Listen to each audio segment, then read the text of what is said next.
శ్రీ గురుభ్యో నమః. ఖమ్మం పట్టణ మామిళ్ళగూడెంలో గాయత్రి భవనందు ఏర్పాటు చేసిన శ్రీ విశ్వనాథ సత్యనారాయణ గారి రామాయణ కల్పవృక్ష ప్రవచనాల్లో 5వ ఖండం సుందరకాండలోని చిట్ట చివరి ఖండం సంధ్యాఖండం మీద ఈనాటి ప్రవచనాన్ని శ్రీ కోర్పోలు సత్యప్రసాదరాయ్ గారు ప్రారంభించవలసిందిగా ప్రార్థన. ఈ ప్రవచనంతో మనకి సుందరకాండ పరిసమాప్తమవుతుంది. రేపటి నుంచి యుద్ధకాండ 5 రోజుల పాటు ఉంటుంది. ఈ 5 రోజుల యుద్ధకాండ అనంతరం వచ్చే ఆదివారం నాడు, రేపు వచ్చే ఆదివారం 29వ తేదీ ఉదయం 9 గంటలకి శ్రీరామ పట్టాభిషేకం, అనంతరం పండిత సత్కారం, తదనంతరం అందరికీ రామాయణ ప్రవచన ప్రసాదం అన్నప్రసాదం కూడా స్వీకరించి వెళ్ళటం. అదే రోజు సాయంకాలం ఇంకొక విశేషమైన కార్యక్రమము చిమ్మపూడి శ్రీరామూర్తి గారి ఆధ్వర్యంలో ఒక సంగీత అవధానం నడుస్తుంది. దాని వివరాలు కూడా రేపటి నుంచి రోజు మనం ప్రకటించుకుందాం. శ్రీ కోర్పోలు సత్యప్రసాదరాయ్ గారిని సంధ్యాఖండం ప్రవచనం ప్రారంభించవలసిందిగా సవినయంగా ప్రార్థిస్తున్నాం.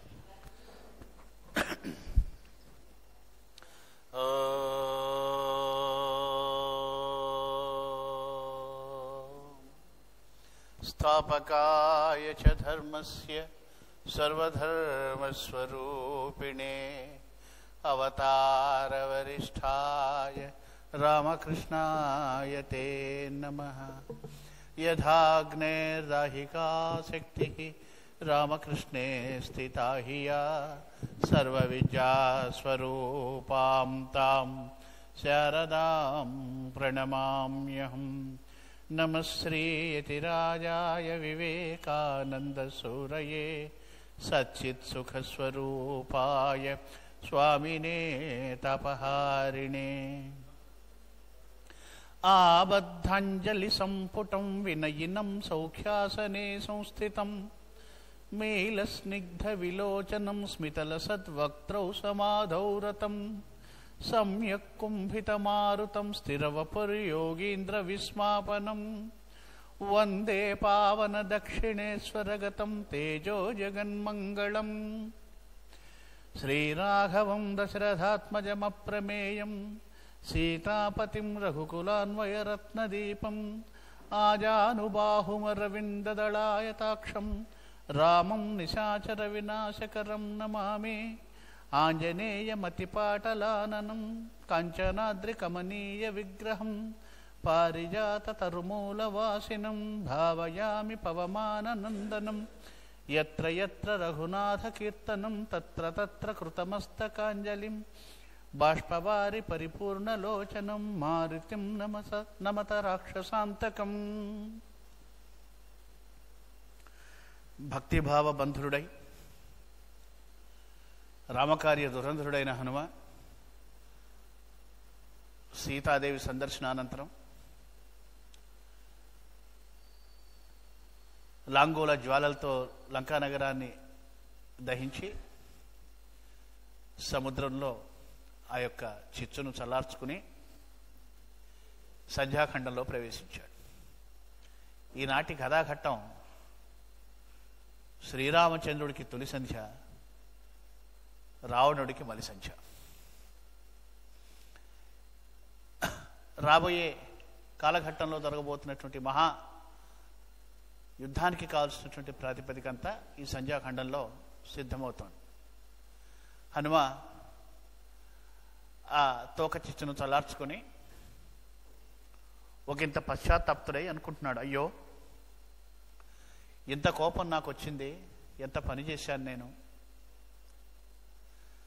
కోపము దుఃఖము ఈ రెండూ మనిషిని ఎంతగా కుంగదీస్తాయో కదా. దుఃఖం ఇంకా కొంచెం నయం, అది కొంత వైరాగ్యాన్నన్నా కలిగిస్తుంది, అంత కొంత మేలైనా చేస్తుంది. కానీ ఈ కోపం ఉన్నదే ఇది చాలా చెడ్డది. యుక్తాయుక్త విచక్షణను నశింపజేస్తుంది ఈ కోపము. ఇంతటి కోపానికి నేను గురైనాను కదా. అమ్మ ఎట్లున్నదో, ఇంత చేసి ఇంత కష్టపడి స్వామి యొక్క కార్యాన్ని నేను మంటగలిపిన వాడిని అయినాను కదా, అమ్మకు ఏమి హాని జరిగిందో అని భీతి చెందినవాడై అమ్మను చూద్దామని అశోకవనానికి వెళ్ళాడు. అమ్మ దగ్గరికి వెళ్తూ ఉండగా హనుమకు కాస్త వెచ్చదనం తగలటం ప్రారంభమైంది. అమ్మ దగ్గరికి వెళ్తుంటే ఒళ్ళు చురుక్కు చురుక్కుమంటూ ఉంది. అంటే ఓహో, అగ్ని సీతమ్మ దగ్గర దాక్కున్నాడు అనమాట. తన యొక్క వేడి ఇప్పటి వరకు తన యొక్క వేడిమి చేతో హనుమను బాధించలేదు అగ్నిదేవుడు. సీతమ్మ దగ్గర నిక్షిప్తమై ఉన్నాడు. ఆ విషయం ఆయనకి ఇప్పుడు తెలిసింది. ఓహో, ఈ అగ్నిదేవుడు తన యొక్క ఉష్ణాన్ని అమ్మ యందు దాచుకొని ఉన్నాడు కావచ్చు, అందువల్లే నాకు ఇంతకాలం ఆయన యొక్క వేడి తగలేదు అని అప్పుడు గ్రహించిన వాడై అప్పుడు గమనించాడు. రాక్షసీ గణం కూడా అమ్మను చూసి కొంచెం భయపడుతూ దూరం దూరంగా జరగటం మొదలెట్టారు. ఎందుకంటే ఈ అగ్ని యొక్క ఉష్ణం వాళ్ళకు కూడా తాకుతోంది. వెళ్ళాడు. వెళ్ళి ఏం మాట్లాడాలి? వెళ్ళి అంజలి ఘటించి అమ్మ పాదాల చెంత నిలుచున్నాడు. హనుమ మనసులో ఉన్న భావాలన్నీ ఆయన మనసులోనే ఉన్నాయి. ఏమీ మాట్లాడకుండా అంజలి ఘటించి నిల్చున్నాడు. అమ్మ మెల్లగా కనులు విచ్చి చూచి మర్యాదపురస్సరంగా అభినందనపూర్వకంగా ఒక చిన్న నవ్వుని ప్రసాదించింది అమ్మ. కాస్త ఆ నవ్వుతో తేలికబడి ఆ నవ్వుతో ఒక అపూర్వమైనటువంటి చల్లదనం ఆయన శరీరాన్ని తాకిందట హనుమకి. అప్పుడు ఇంక మరింత ధైర్యాన్ని పొంది అమ్మ యొక్క పాదపద్మాలకు దగ్గరగా వెళ్ళి నిల్చొని ఏదో మాట్లాడాలి కాబట్టి, అమ్మ ఎట్లున్నావు తల్లి అని అడిగితే అమ్మ నవ్వి, ఎట్లా ఉన్నాను హనుమ, ఇగో ఇట్లా ఉన్నానని చెప్పు. హనుమ, ప్రాణాలు గుప్పిట్లో పెట్టుకుని ఉన్నానని చెప్పు ప్రభు రామచంద్రునికి. రామచంద్రుడు ఎప్పుడెప్పుడు వస్తాడా అని ఆ మహానుభావుడి త్వరాగమనం కోసం నేను వేచి ఉన్నానని చెప్పయ్యా. ఓ కపీంద్ర, ఆయన వస్తాడు, సకల రాక్షస సమూహాన్ని నిర్జిస్తాడు. కానీ గర్విత వృత్తి అయినటువంటి ఆ రాక్షస గణాన్ని సంహరించడం ముఖ్యమా, లేకపోతే పర్వమువోని స్వామి ముఖభావము చూచుట నాకు ముఖ్యమా? ఆ రాక్షసేంద్రుడు కేవలం 1 మాసం మాత్రమే గడువు విధించాడయ్యా. ఆ గడువు దాటిపోక ముందు నేను స్వామి దర్శనం చేసుకోవాలి. సకాలంలో స్వామి దర్శనం నాకు ముఖ్యం కదా హనుమ. కనుక ఈ విషయం స్వామికి విన్నవించు అని అమ్మ చెప్పింది. అమ్మ, అలాగే విన్నవిస్తాను తల్లి. ఒక పని చేశానమ్మా, స్వామి సకల వానర సమూహం చేత వానర సైన్యాన్ని తీసుకుని వస్తాడు, లంకానగరం మీదకి దండెత్తి వస్తాడు. ఇది ఖచ్చితంగా జరుగుతుంది, రావణ సంహారము. ఏదో రకంగా వారిది నిర్మించి వానర సైన్యం అంతా వస్తుంది. కాకపోతే మేము ఈ లంకకు ప్రవేశించేటప్పుడు ఈ రాక్షస జాతి మాకు విఘ్నం కలిగించకుండా ఉండాలని నేను ఒక ఉపాయాన్ని ఆలోచించి లంకానగరాన్ని భస్మీపట్లం చేశానమ్మా, దహించాను. పాడైపోయిన కొంపగోడు బాగు చేసుకోవటంలో వాళ్ళంతా కూడా రాక్షసులంతా నిమగ్నమై ఉంటారు. కాస్త ఈ ఎదురు చూసుకొని మేము తేలిగ్గా లంకను చేరుకోగలుగుతాము, అప్పుడు అంతా కార్యం చక్కబడుతుందని ఆలోచించి ఇట్లా చేశానమ్మా అని అమ్మకు చెప్పి అమ్మ దగ్గర సెలవు తీసుకొని తిరుగు ప్రయాణం అయినాడు. మహేంద్రగిరికి రావాలి. వచ్చి ఆ లంక తీరంలో ఉన్నటువంటి ఓ పర్వతాన్ని ఎక్కాడు. ఎందుకంటే ఎత్తుమించి దుమికి మళ్ళీ ఆయన ఆకాశగమనం చేయాలి కాబట్టి ఆ పర్వతాన్ని ఎక్కాడు. ఎక్కితే హనుమ యొక్క దూకు తాకిడికి ఆ కొండ మీద ఉన్నటువంటి అన్నీ కూడా శిలలన్నీ కూడా వ్రయ్యలైపోయి కక్కదిరిపోయి ఆ పర్వతం అంతా కూడా అన్ని రాళ్లు కింద పడ్డాయట. అక్కడ పర్వతం ఒక సహజమైన రక్షణగా ఉంది కదా అని చెప్పేసి అక్కడ ఏ రకమైనటువంటి అగర్త తవ్వకుండా ఆ ప్రాంతంలో ఏ రకమైన రక్షణ ఏర్పాట్లు లేకుండా అట్లాగే వదిలేసేట రావణాసురుడు. రావణాసురుడి కాలి హనుమంతుడి యొక్క పదఘట్టనలకు ఆ పర్వతం చలించిపోయి కయ్యలు కయ్యలు అయిపోయి ఆ సముద్రం అంతా ఆ కయ్యల్లోకి వచ్చి ఒక అగర్తలాగా పేర్కొందట. వచ్చి దానవులు అనుకుంటున్నారట, ఆహా వాళ్ళ గుండెలు అవిసిపోయినాయి ఆ హనుమంతుడి యొక్క కదలికకు. ఎప్పుడైతే లంకిణిని ఈయన సంహరించాడో, లంకిణి రామాజ్ఞ, రావణుడి ఆజ్ఞ, క్షమించాలి, రావణుడి ఆజ్ఞ, అది ఆజ్ఞాశక్తి.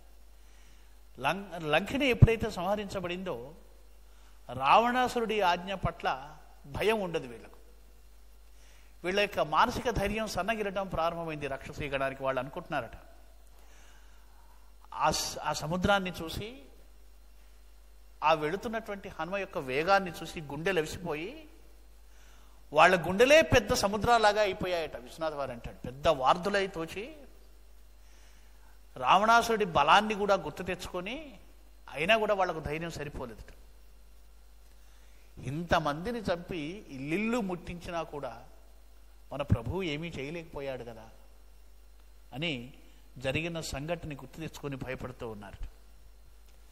హనుమ ఆకాశగమనం మీద వెళ్ళిపోతున్నాడు. మింటికెగిన హనుమంతుడట, విశ్వనాథ వారు ప్రకృతి అంటే చాలా ప్రేమ ఆయనకి. పూచిన నువ్వు చేని మీద ఏగు తూనీగబోలే, నువ్వు చేను మీద ఉన్నటువంటి ప్రవచించిన తూనీగలాగా కనిపించాట ఆయన. పచ్చని వరిచేల మీద పోవు పొలము పిచ్చుకవోలే, పచ్చని వరిచేల మీద పోతున్నట్టు పొలం పిచ్చుకలాగా ఉన్నట్టు. ఆ హనుమ ముందు నుంచి చూస్తే ఎలా ఉన్నాడయా అంటే, పరాక్రమంతో కుప్పించి దూకుతున్నటువంటి ఒక మనుబోడు ఓలే ఉన్నట్టు. అంటే ఒక అడవి దున్న, అంటే బాగా మదించినటువంటి ఒక వన్యమృగం ఎలా ఉంటుందో అటవీ దున్న, అలా మనుబీడులాగా ఉన్నట్టు ఆయన. ముందు నుంచి చూస్తే కోపంతో దూకటానికి సిద్ధంగా ఉన్నటువంటి ఒక పులిలాగా కనిపిస్తూ ఉన్నట్టు. ఒకవైపు నుంచి చూస్తే జూలు విదిల్చుకుని పరాక్రమంతో దూకుతూ వెళుతున్నటువంటి సింహంలాగా కనిపించాడు. అట్లా ఆకాశంలో ఉండి చూస్తున్నటువంటి ఆ అప్సరయుగణానికి, ఆ దేవతలకు అందరికీ ఎట్లా కనిపించాడంటే ఆయన ఆకాశంలో మందర పర్వతం ఎగురుతుందా అన్నట్లుగా కనిపించాడు. చాలా అద్భుతంగా వచనంలో హనుమ యొక్క గమన సౌందర్యాన్ని వర్ణన చేస్తాడు. ఇంకా మహేంద్రగిరి దగ్గరికి రాగానే ఒక పెద్ద గర్జన చేశాట హనుమ చేసినటువంటి ఆ కంఠ వినిర్గత రావము తరంగాలై ఆకాశమంతా నిండి దిక్కు అనేటువంటి స్త్రీ, అంటే సమస్త దిక్కులు ఒక స్త్రీ రూపాన్ని ధరిస్తే ఆమె యొక్క కాలి అందెల నిక్వాణంలాగా మొత్తం దిక్కులన్నిటి కూడా ఆ గర్జన ప్రతిధ్వనించిందట. ఎంత అద్భుతమైనటువంటి భావన చూడండి. దిశాకామని వపురా కంపన లాస్య కింకిని కుణుక్వాణంబుగా మ్రోసినన్ అంటాడు. ఇక్కడ మహేంద్రగిరి మీద ఎదురు చూస్తున్నటువంటి వానరగణం అంతా కూడా ఆశ్చర్యంగా చూస్తున్నారు. ఈ రావాన్ని విన్నారు. జాంబవంతుడు ఉన్నాడు, పెద్దవాడు, అనుభవజ్ఞుడు. మీరేం భయపడకండి రా అబ్బాయిలు, చూడండి, అది ఆ ధ్వని వింటే మన హనుమ చేసినటువంటి గర్జనలాగా వినిపిస్తుంది. ఉద్వేల భుజా ప్రభావుడైనటువంటి కపిప్రభుడైనటువంటి హనుమంతుడి యొక్క గర్జన, మీరేమి చింతించబోకండి, జాగ్రత్తగా వినండర్రా. ఆ గర్జనలో ఒకానొకమైనటువంటి ఒక సంతోషం కనిపిస్తోంది, వినట్లేదా మీకు? కార్య సాఫల్యత పొందినటువంటి ఒక లక్షణం కనిపిస్తోంది ఆ గర్జనలో, మీకు వినిపించట్లేదా? అవునవును, నిజమే సుమి అంటూ జాగ్రత్తగా దాన్ని వినటం మొదలుపెట్టారు. కొంత దగ్గరికి వచ్చిన తర్వాత చూస్తూ హనుమ, ఆ వచ్చేటువంటి వాడు హనుమ, ఆ యొక్క శబ్దము హనుమది అని ఎప్పుడైతే వీళ్ళకు అర్థమైందో మరింత ఆశ్చర్యంగా, మరింత ప్రేమగా ఆ రావం వినవచ్చిన దిక్కు వైపు చూస్తున్నారు. నోళ్లు తెరుచుకొని ఆ గర్జన శబ్దాన్ని వింటూ ఉన్నారు. ఈలోపు కొంచెం దగ్గరకు వచ్చాడు హనుమ. ఈ వానర సమూహాన్ని పిలిచినట్లుగా మళ్ళీ ఒక రావం చేశాడు, ఒక గర్జన చేశాడు. వీళ్ళంతా కూడా ఓహో అని పలుకుతున్నట్లుగా ప్రతిస్పందనగా మరొక గర్జన చేశారు. ఇట్లా ఆయన పిలవడము, వీళ్ళు స్పందించడం, ఈ రకంగా ఆనంద గర్జనలతో ఆయన పయనించి ఎలా ఉన్నట్ట అంటే, నవారుణ చెవులు వెలిసిన చిన్న తార కపిభీకరమూర్తిగా నుబ్బి వచ్చుచున్. ముందు దూరంగా కనిపించాడు హనుమ, చాలా చిన్న నక్షత్రంలాగా కనిపించాడు. దగ్గరికి వస్తున్న కొద్దీ హనుమ రూపం పెద్దదవుతుంది. మరింత దగ్గరికి వచ్చాడు. భీకరమైనటువంటి అంత విస్తారమైనటువంటి ఒక భీకరమూర్తిలాగా కనిపించాడు. హనుమంతుడు దిగాడు. దిగగానే ఎప్పుడెప్పుడు హనుమంతుడి దగ్గరికి వెళ్ళి హనుమ నోట్లో వచ్చేటువంటి ఆ మాటలు విందామని ఒక అనిర్వచనీయమైనటువంటి ఆనందంతో ఉత్సుకతతో కవి సమూహం అంతా ఆయన చుట్టూ చేరగానే కాస్త కాలునుకొని హనుమ అంటున్నాడు, కనిపించినది సీత కనిపించినదటంచు నిట్ట నిటారుగా నిలువబడియే. హనుమ మొట్టమొదలు తను చెప్పవలసినటువంటి విషయాన్ని, తాను ఏం చూశాడో తన దృశ్యాన్ని చెబుతూ ఆ దృశ్యం తాలూకు తన అనుభూతుల్ని కూడా తన దేహ భాషలో ప్రకటన చేస్తూ ఉన్నాడు. చాలా అద్భుతంగా ఆవిష్కరణ చేస్తారు కవి. కనిపించినది సీత కనిపించినదటంచు నిట్ట నిటారుగా నిలువబడియే. ముందు ధృవీకరణ. చూచితి జానకి చూచినాడను జానకీదేవి నల్చు చెక్కిళ్ళ నువ్వే. జానకిని చూశాను అంటూ ఆనందంగా విప్పారగా మొహం విప్పారుకునేలాగా చెక్కిళ్ళతో నవ్వేట. అలయశోక వనంబు నందుంచె దుష్టుడౌ నసురయంచును మొగమందు బిగిసే. ఆ దుర్మార్గుడు అమ్మను అశోకవనంలో ఉంచాడు అని, అశోకవనంలో ఉంచాడు అన్నటువంటి ఆ భావన రాగానే కోపంతో ముఖం బిగుసుకుపోయిందట హనుమకి. అతి దీనురాలు దుఃఖాంబోధి నిర్మగ్న వైదేహి ఎంచు కోపంబుగాంచే. అట్లా నెట్ట నిలువుగా ఉండి నవ్వు కోపము అన్నీ మిడిస్తూ ఈ మాట చెప్పి, అంటే ఎంతో కాలంగా 10 నెలలుగా ఎదురు చూస్తున్నటువంటి వానర సమూహానికి కావాల్సినటువంటి వార్త ఏంటంటే, ముందుగా వెళ్ళిన పని అయిందా కాలేదా. మొట్టమొదటి వచ్చేటువంటి ప్రశ్న ఎవరైనా వేసేది ఏంటంటే కాయ పండ. ముందు ఈ విషయం చెప్తే తర్వాత మిగతా విషయాలు నిదానంగా చెప్పుకోవచ్చు అనమాట. ఆ విషయం తెలిసినవాడు గనక, సమయజ్ఞుడు గనక ముందు ఆ మాట చెప్పాడు. జాంబవదాదులైనటువంటి వృద్ధజనులకు అందరికీ కూడా పాద నమస్కారాలు చేసి అక్కడ వెళ్ళి కాశీగా మాట్లాడుకుంటూ ఉన్నారు. మెల్లగా అప్పటి వరకు ప్రయాణంలో ఉన్నటువంటి ఆ భయంకర మూర్తిని క్రమక్రమంగా ఉపసంహరిస్తూ ఉన్నటువంటి వానరుణ్ణి చూస్తూ, ఆ యొక్క హనుమను చూస్తూ వాళ్ళందరూ కూడా ఇక జాంబవంతుడు అన్నాడు, అబ్బాయి హనుమ, ఏం చూశావు నువ్వు, ఏం జరిగింది మొత్తం ముందు సమగ్రంగా వివరించు అనంటే, ఈయన అంగదుడికి ఈయన చెప్పడం ప్రారంభం చేయలేదు. ఇంకా అంగదుడు అంటున్నాడు, అసలు అమ్మ ఎలా ఉంది, ముందు నాకు ధరణీసుత గురించి వినాలని ఉంది, ముందు అమ్మ సంగతి చెప్పు నాకు.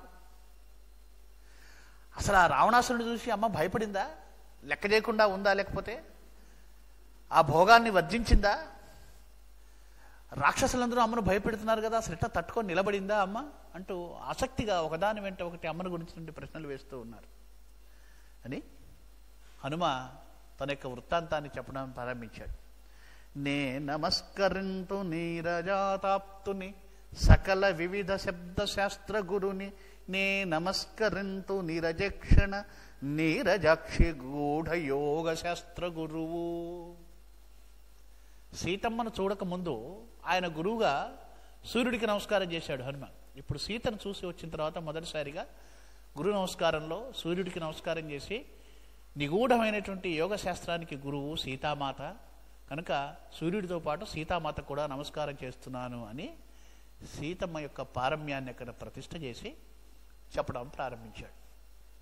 హనుమ చూడండి ఎంత ఉచితంగా, ఎంత నీతి విశారదుడంటే ఏమంటున్నాడో చూడండి. మీ అందరంగూర్చి మేదిని సుతతోడ చెప్పితి మన కపిసేన మాట. మీ అందరి గురించి అమ్మతో చెప్పానయ్యా. ఎందర నడిగినా నని చెప్పుమన్నది ఎందులో యువరాజు అంగదున్ నిను మైందుని ద్వివుదుని మరి జంబవంతుని కీశాధిపతిని సుగ్రీవు పేరు పేరదా నడిగెను పృథ్వీతనూచ దయావారి రాసి దైన్యాంబు రాసి. అంటే జరగబోయేది యుద్ధం. ఈ వానర సైన్యం రాముడితో ఒప్పందాన్ని చేసుకున్నది. సుగ్రీవుడి ఆజ్ఞ మేరకు వీళ్ళందరూ యుద్ధం చేయాలి.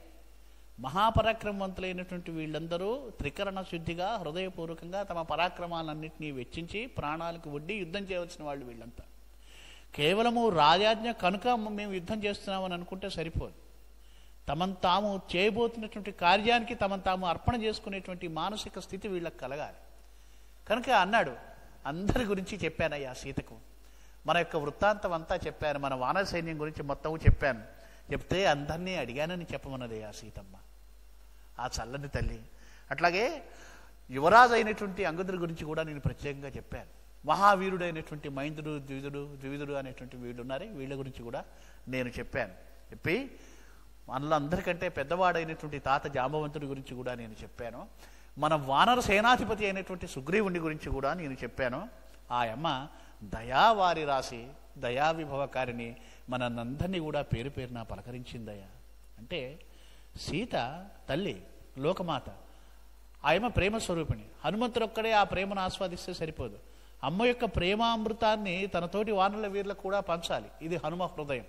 పంచినప్పుడు రామకార్య సాఫల్యం మరింత తేలికవుతుందన్నమాట. ఇన్ని ఆలోచించి ఏమి చెప్పాలో ఇవన్నీ చెప్పాడు. సో అంటే ఈ వానరు అంటే సీతమ్మను వీళ్ళు ఇంకా చూడకముందే సీతమ్మ పట్ల ఒక విధమైనటువంటి భక్తిభావాన్ని కలగటానికి ఈయన ఉపకారం చేశాడు అని. మనందరము భర్తకు ఇంతగా సాయపడుతున్నాం కనుక మనందరి పట్ల ఎంతో ప్రేమతో అభిమానంతో ఉన్నదయ్యా సీతమ్మ. ఆమె మనలను దయచూచునన్నమాట, అగ్ని మనల దహింపలేదన్నమాట. నేను చెప్పే మాట అబద్ధం అనుకుంటారేమో, అగ్ని నన్ను ఏమీ దహించలేదు. రాక్షసులు నా తోకకు నిప్పంటిస్తే నేను లంకను దహించాను, కానీ అగ్ని నన్ను ఏమీ కాల్చలేదు సుమా. దానికి కారణం ఏంటంటే అమ్మ దయారాశి కనుకనే అగ్ని మనల్ని రక్షించాడయ్యా అంటూ సీతమ్మ యొక్క పారమ్యాన్ని వానరలోచన చెప్తున్నాడు. అప్పుడు చెప్పాడు, ధనుజులు నన్ను శిక్షించడం కోసం నా తోకకు నిప్పు పెట్టి లంకంతా తిప్పారు, నేను లంకనంతా దహించాను. చూడండి, నాకెక్కడన్నా చిన్న ఘాటైనా అయిందా, ఎక్కడన్నా కాలిందా, ఒక ఇంచుక ఏని నాకేమన్నా కాలిందా చూడండి అంటూ తన తోకను చూపిస్తే ఆ హనుమంతుడి యొక్క వాలాన్ని అంటాడు, భూమిధర సానుసంచర మహానాగంబున చూచి ఎంతన భావించిరి సర్వవానరులు సీతాదేవి అగ్నిత్వమన్. దాన్ని అంటాడు, స్నిగ్ధలోమము జ్ఞోత్సాంశ ప్రచారంబులోనన్ మోహన లాంగూలమట. చాలా అందమైనటువంటి సుకుమారమైనటువంటి వానరులకు చాలా అందమైనటువంటిది, ముఖ్యమైనటువంటిది లాంగూలం. దాని పట్ల చాలా గర్వంగా ప్రేమగా చూసి చాలా స్నిగ్ధంగా ఉంది ఆ లాంగూలం. హనుమంతుడి ఉపాసనలో హనుమంతుడి యొక్క వాలాన్ని కూడా భావన చేసి పూజించడం అనేది ఒక సంప్రదాయం ఉంది. చాలా స్నిగ్ధంగా ఉన్నటువంటి ఆ లాంగూలం ఎలా ఉందటంటే ఒక పెద్ద పర్వత శ్రేణిలో స్వేచ్ఛగా సంచరిస్తున్నటువంటి ఒక మహా మేలుజాతి సర్పంలాగా ఒప్పారుతుందట. దాన్ని చూసి గర్వంగా చూసి మురిపెంగా చూసి ఆనందించారు. అని అప్పుడు అన్నాడు ఆయన, ఏమిటి నీ తోకకు నిప్పంటించారా, నువ్వు సీతతో మాట్లాడటం ఎవరైనా చూశారా అని అడిగాడు జాంబవంతుడు. అని అప్పుడు అవునయ్యా, నేను వెళ్ళి భూమితో నేను మాట్లాడాను. నేను వెళ్ళినటువంటి కార్యం అంతా అయిపోయిన తరువాత ఆ అశోకవనాన్ని నేను ధ్వంసం చేసి కావాలని రావణాసురుడి సభలోకి వెళ్ళాను. 60,000 మంది రాక్షసుల్ని నా మీదికి పంపించారు. వాళ్ళందరినీ నేను నిర్జించాను. ప్రహస్తుడి కొడుకు జమ్మమాలి ఉన్నాడు, మహావీరులు 12 మంది మంత్రిపుత్రులను పంపించారు. అట్లాగే అక్షకుమారుడు వచ్చాడు నా మీదికి. ఇవన్నీ మొత్తం అంతా చెప్పాడు, జరిగిందంతా చెప్పాడు. ఆ ఇంద్రజిత్తు బ్రహ్మాస్త్రంతో నన్ను బంధిస్తే నేను బ్రహ్మాస్త్రానికి కట్టుబడి రావణుడి సభలోకి వెళ్ళాను. చెప్పి రావణుడి సభలో రావణుని చూసి చెప్పవలసిన మాటలన్నీ చెప్పానయ్యా అని అప్పుడు అన్నాడనమాట. ఎట్లా ఉన్నాడు రావణాసురుడు చెప్పు అని వానరులు అడిగితే రావణాసురుడిని వర్ణించాడు. అదంతా ఒక 2-3 పద్యాల్లో రావణాసురుడి వర్ణన చెప్తాడు. చాలా పరాక్రమోపేతుడుగా ఉన్నాడు, తిరుగులేని పరాక్రమోపేతంగా ఉన్నాడు. వాడి యొక్క ముఖం ఎట్లా ఉందంటే, వాడి యొక్క గండభాగం ఎట్లా ఉందంటే బాగా విచ్చుకున్నటువంటి మేలుజాతి సర్పముల యొక్క పడగల్లాగా వాడి కపోలాలు విచ్చుకొని ఉన్నాయి. అంత క్రోధంతో బుసలు కొడుతున్నాడు. ఇవన్నీ వర్ణిస్తాడు. వర్ణించి అతడే కాదు, రావణ సభలో రావణాసురుడి తమ్ముడైనటువంటి విభీషణుడు అనేటువంటి సాధుమూర్తిని కూడా నేను చూశాను. మహానుభావుడు, ప్రసన్నమూర్తి, చాలా బాగున్నాడు. అక్కడ వాళ్ళకు వాదం జరిగింది, నన్ను సంహరించాలని రావణాసురుడి పుత్రులు అంటే కాదు దూతగా వచ్చిన వాడిని సంహరించకూడదు, ఇతన్ని శిక్షిస్తే సరిపోతుంది అని న్యాయబద్ధంగా మాట్లాడాడు విభీషణుడు అని అంతా చెప్పాడనమాట. అని ఇట్లా తనకు జరిగినవన్నీ చెప్పాడు. ఒక మాట చెప్పాడు, రామునకు దుఃఖమంజేయు రావణుండు పేర్చి కోపము పెంచ విభీషణుండు ఎడద నిదమిద్దమని నిర్ణయింపరాదు వారు రాముని ఎరుగని వారు కారు. ఓ తాత, నాకేమనిపించిందంటే విభీషణును రావణుని ఆ సభలో చూసినప్పుడు రాముడికి ఏ రకంగానైనా దుఃఖం కలగజేయాలని రావణాసురుడు ప్రయత్నిస్తున్నాడు,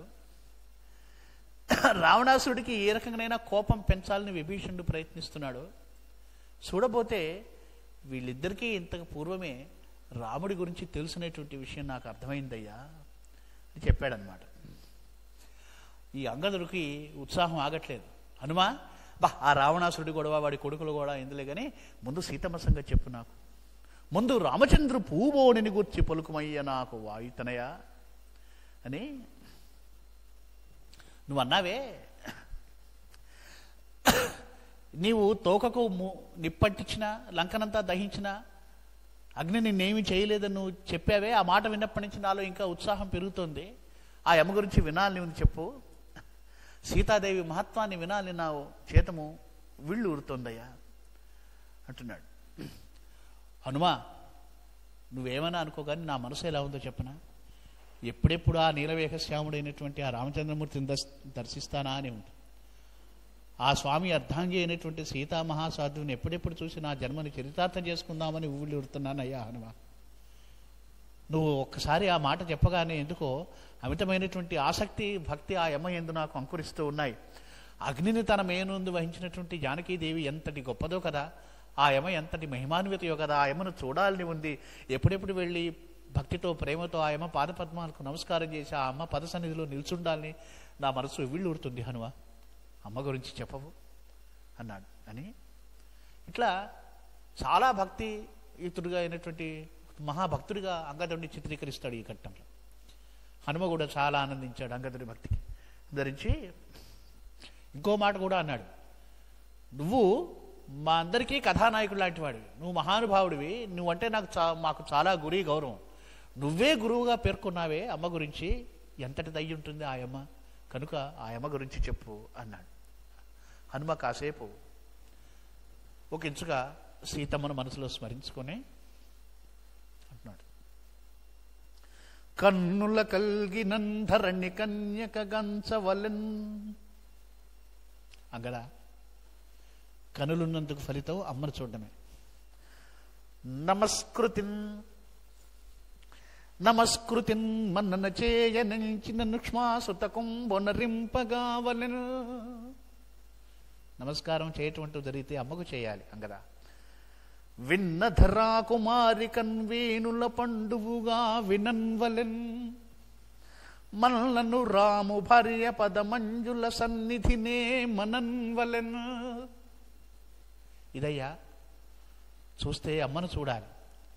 మనకు ఉనికంటూ ఉంటే, ఉండదలుచుకుంటే అమ్మ యొక్క పద సన్నిధిలోనే ఉండాలి. నమస్కారం చేస్తే అమ్మకే చేయాలి. ధరాకుమారికను వీణుల విందుగా వినాలి. అమ్మ యొక్క మాటలు కోటి వీణులు మీటినట్లుగా ఉంటాయి. అమ్మ యొక్క మాటలు వినాలి. అవి వర్ణనకు, చింతనకు అందనటువంటివి నాయన అని. అంగదా, ఒక విషయం చెప్పనా? లోకంలో ధీరులైనటువంటి వాళ్ళ యొక్క ఆత్మబలం ఎంతటిది అంటే, కొండల వంటి ఆపదలు వచ్చిన వాళ్ళు ఎప్పుడూ చెలించరు. మామూలుగా మహాపద సంభవించినప్పుడు, లేకపోతే ప్రాణానికి ఆపద సంభవించినప్పుడు సాధారణమైనటువంటి మనుషులు ఏం చేస్తారంటే లొంగిపోతారు. దాని నుంచి తప్పించుకోవడానికి ఎవరైనా యాచించడానికి ప్రయత్నిస్తారు. ధర్మబంధుల మార్గాన్ని తప్పిపోతారు. ధర్మాన్ని వీడి అధర్మమైనా సరే ప్రాణాలు దక్కించుకోవాలనుకుంటారు. ఇది లోకంలో ఉండేటువంటి జీవులందరికీ సహజమైనటువంటి ప్రవృత్తి.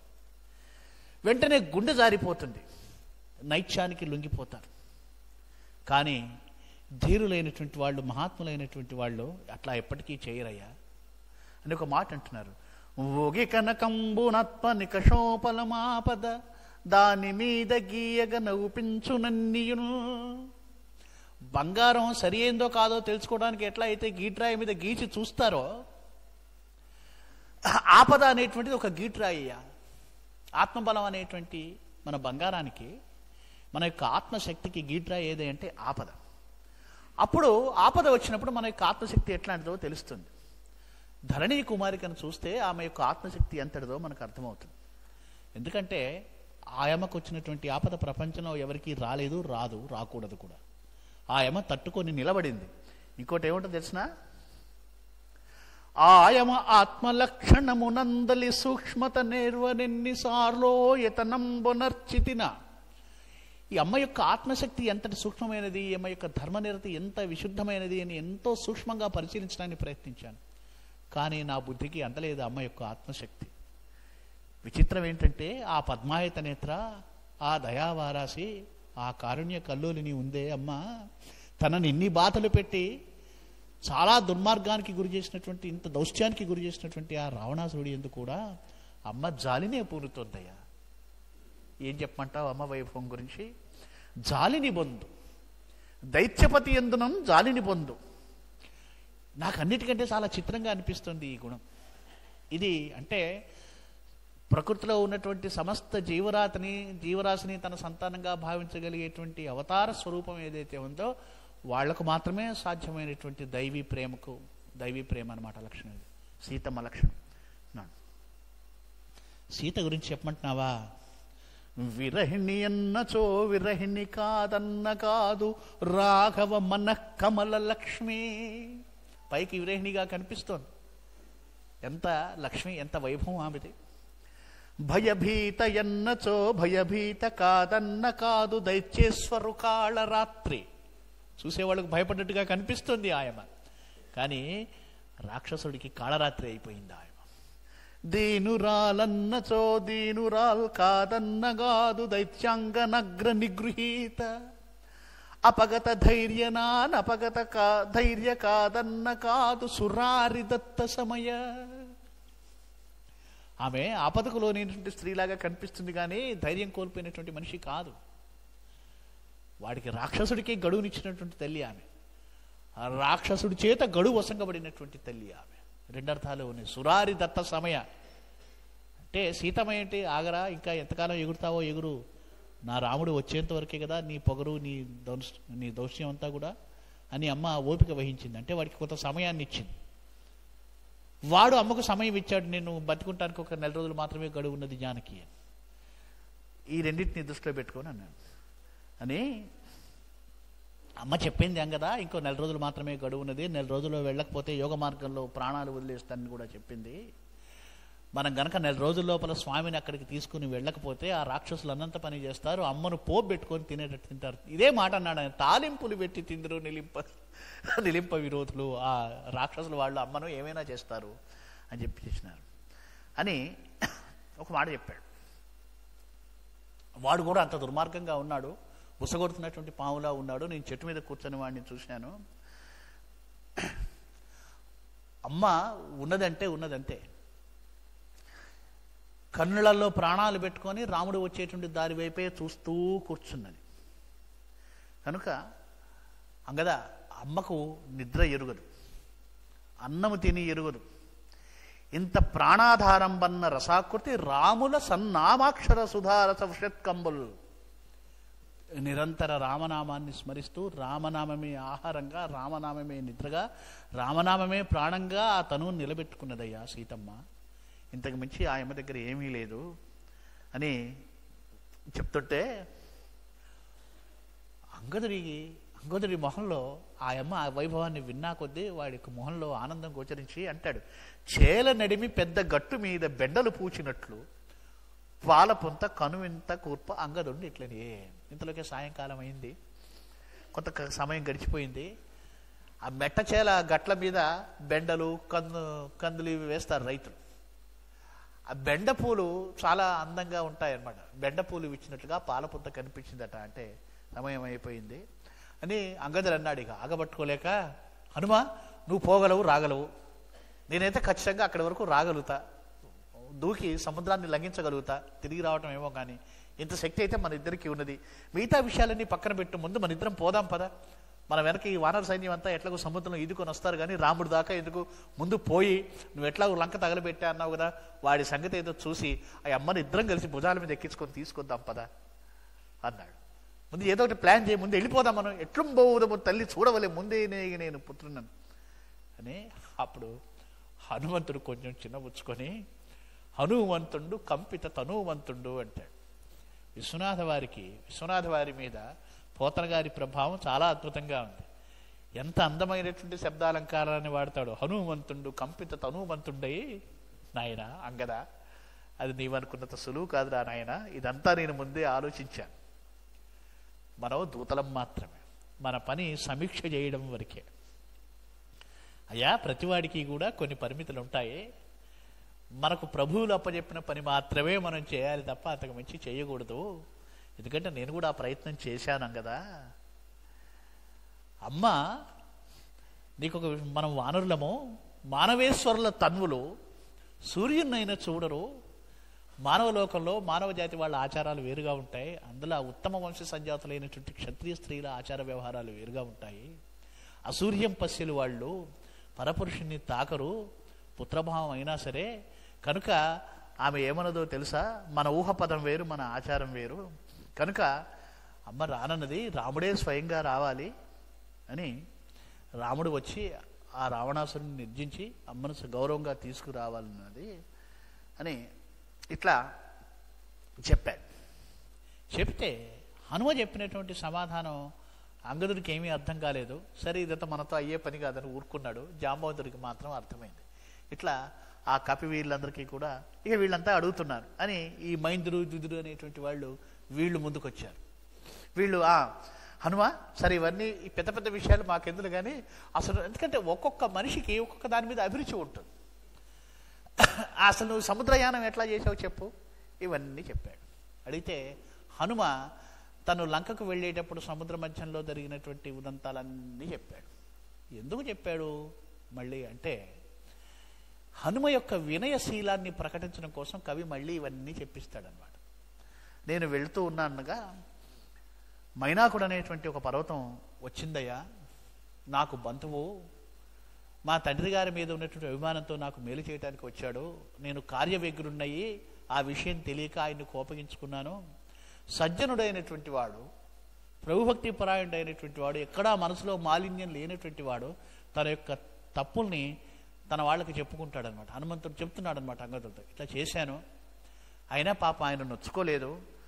పాపము ప్రేమతో పుణ్యం ఎదురు వస్తే, పుణ్యంకి ఎదురుపోతే పాపం ఎదురైనట్లుగా పాపం నాకు మేలు చేయాలని వస్తే ఆ మైనాకుడిని నేను శిక్షించినట్టుగా మాట్లాడాను అని చెప్పేదంతా చెప్పి, నాగమాత సొరస దాక్షాయణి దేవి కూడా నన్ను ఆశీర్వదించింది, చెప్తాడు, నన్ను అడ్డగించింది.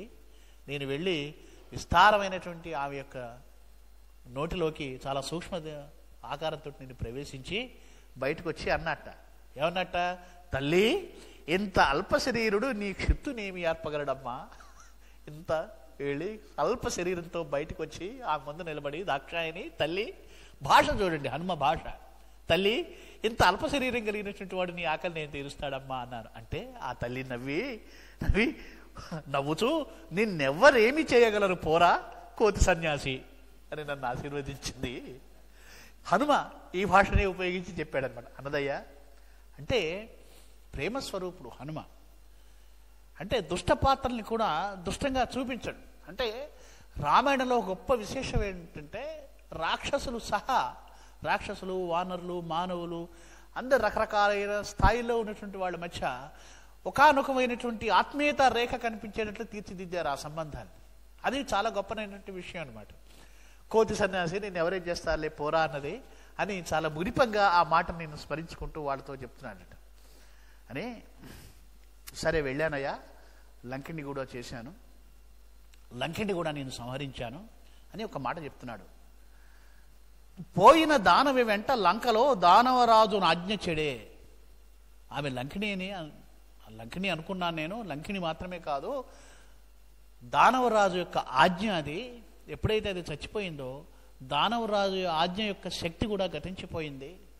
ఇంకా వాడి మాట పట్ల ప్రశ్రయం లేకుండా పోయింది వాళ్లకు. ఇంకా కనుక అప్పటి వరకు మా రాజు అజేయుడు, మా యొక్క రాజుగారి భుజబలానికి భుజ పరాక్రమానికి ఎదురు లేదనేటువంటి ఒక అద్భుతమైన ప్రత్యయం ఉండేది దానవలోకానికి అంతటికీ. ఇవాళ ఆ ప్రత్యయం దెబ్బతినింది. అంటే దానవలోకం యొక్క ఆత్మస్థైర్యం మొట్టమొదటిసారిగా లంకిని యొక్క మరణంతో కుంగిపోయిందయ్యా అని చెప్పేసి అని చూశాను నేను. రావణాసురుడు ఏమనుకుంటున్నాడు అని ఒక అద్భుతమైనటువంటి ఒక పోలిక చెప్తాడు. అడవులలో ఏనుగుల్ని పట్టడానికి ఒక పెద్ద గొయ్యి తవ్వి, ఆ గొయ్యి కనపడకుండా పైన ఆకులు అలములు కప్తే చూసుకోకుండా ఏనుగు పోయి అందులో పడిపోతుంది అనమాట. ఏమిటి వీటిని కూడా. అట్లా ఈ రావణుడు కూడా వాడికి చాలామంది శత్రువులు ఉన్నారు. వాడు చేసినటువంటి అనేకమైనటువంటి అధర్మ కార్యాలే వాడికి శత్రువులుగా వస్తాయి. వాడు ఆ సంగతి తెలుసుకోకుండా తనకంతా అనుకూలంగానే ఉందని వాడు చాలా నిర్భయంగా సంచరిస్తూ ఉన్నాడు. కానీ ఏదో ఒకరోజు వాడి గోతిలో పడేటట్లే ఉన్నాడు. రావణాసురుడి పరిస్థితి అట్లా ఉంది అని చెప్పేసి హనుమ చెప్తాడు. అంటే ఎంత సమాచారాన్ని హనుమ సేకరించాడో మీరు ఒకసారి అర్థం చేసుకోవచ్చు. సరిగా వీళ్ళందరూ కిష్కిందకు ప్రయాణం అవుతూ ఉన్నారు. వెళ్ళారు. వచ్చి చాలా కల్లోలంగా, చాలా కోలాహలంగా, ఆనందంగా అందరూ కలిసి వస్తూ వస్తూ మధువనాన్ని ప్రవేశించారు. మధువనము మంచి రకరకాలైనటువంటి ఆ ఖర్జూర, కదళి, ద్రాక్ష ఇత్యాది అనేక రకాలైనటువంటి ఫలవృక్షాలతో నిండి ఉంది. ప్రత్యేకంగా మధువును సేకరించడం కోసం, ఫలరసాలను సేకరించడం కోసం ఏర్పాటు చేసినటువంటి వృక్షాలు వనం అన్నమాట. అది వానరులదే వనం. దాన్ని చూడగానే వీళ్ళందరికీ కూడా ఇక నోరూరింది. బాగా మగ్గబండి ఉన్నాయి పండ్ల గెలలు, వాటిని తినాలనుకుంటున్నారు. ప్రతి వానరుడి యొక్క మనస్థితి ఎట్లా ఉందంటే, ప్రతివాడు తనకు తానే వెళ్ళి కష్టపడి సముద్రాన్ని లంఘించి లంకలోకి వెళ్ళి సీతా దర్శనం చేసినంత ఆనందంగా ఉన్నారు. హనుమ యొక్క కార్య సాఫల్యతను వీళ్ళంతా పంచుకుంటున్నారు. అంత ఆనందంగా ఉన్నారు. హనుమ కూడా అట్లాగే చెప్పాడు వాళ్ళకి. కనుక ప్రతివాడికి ధరణి జాతర నేనే చూశానంత ఆనందం కలుగుతుంది.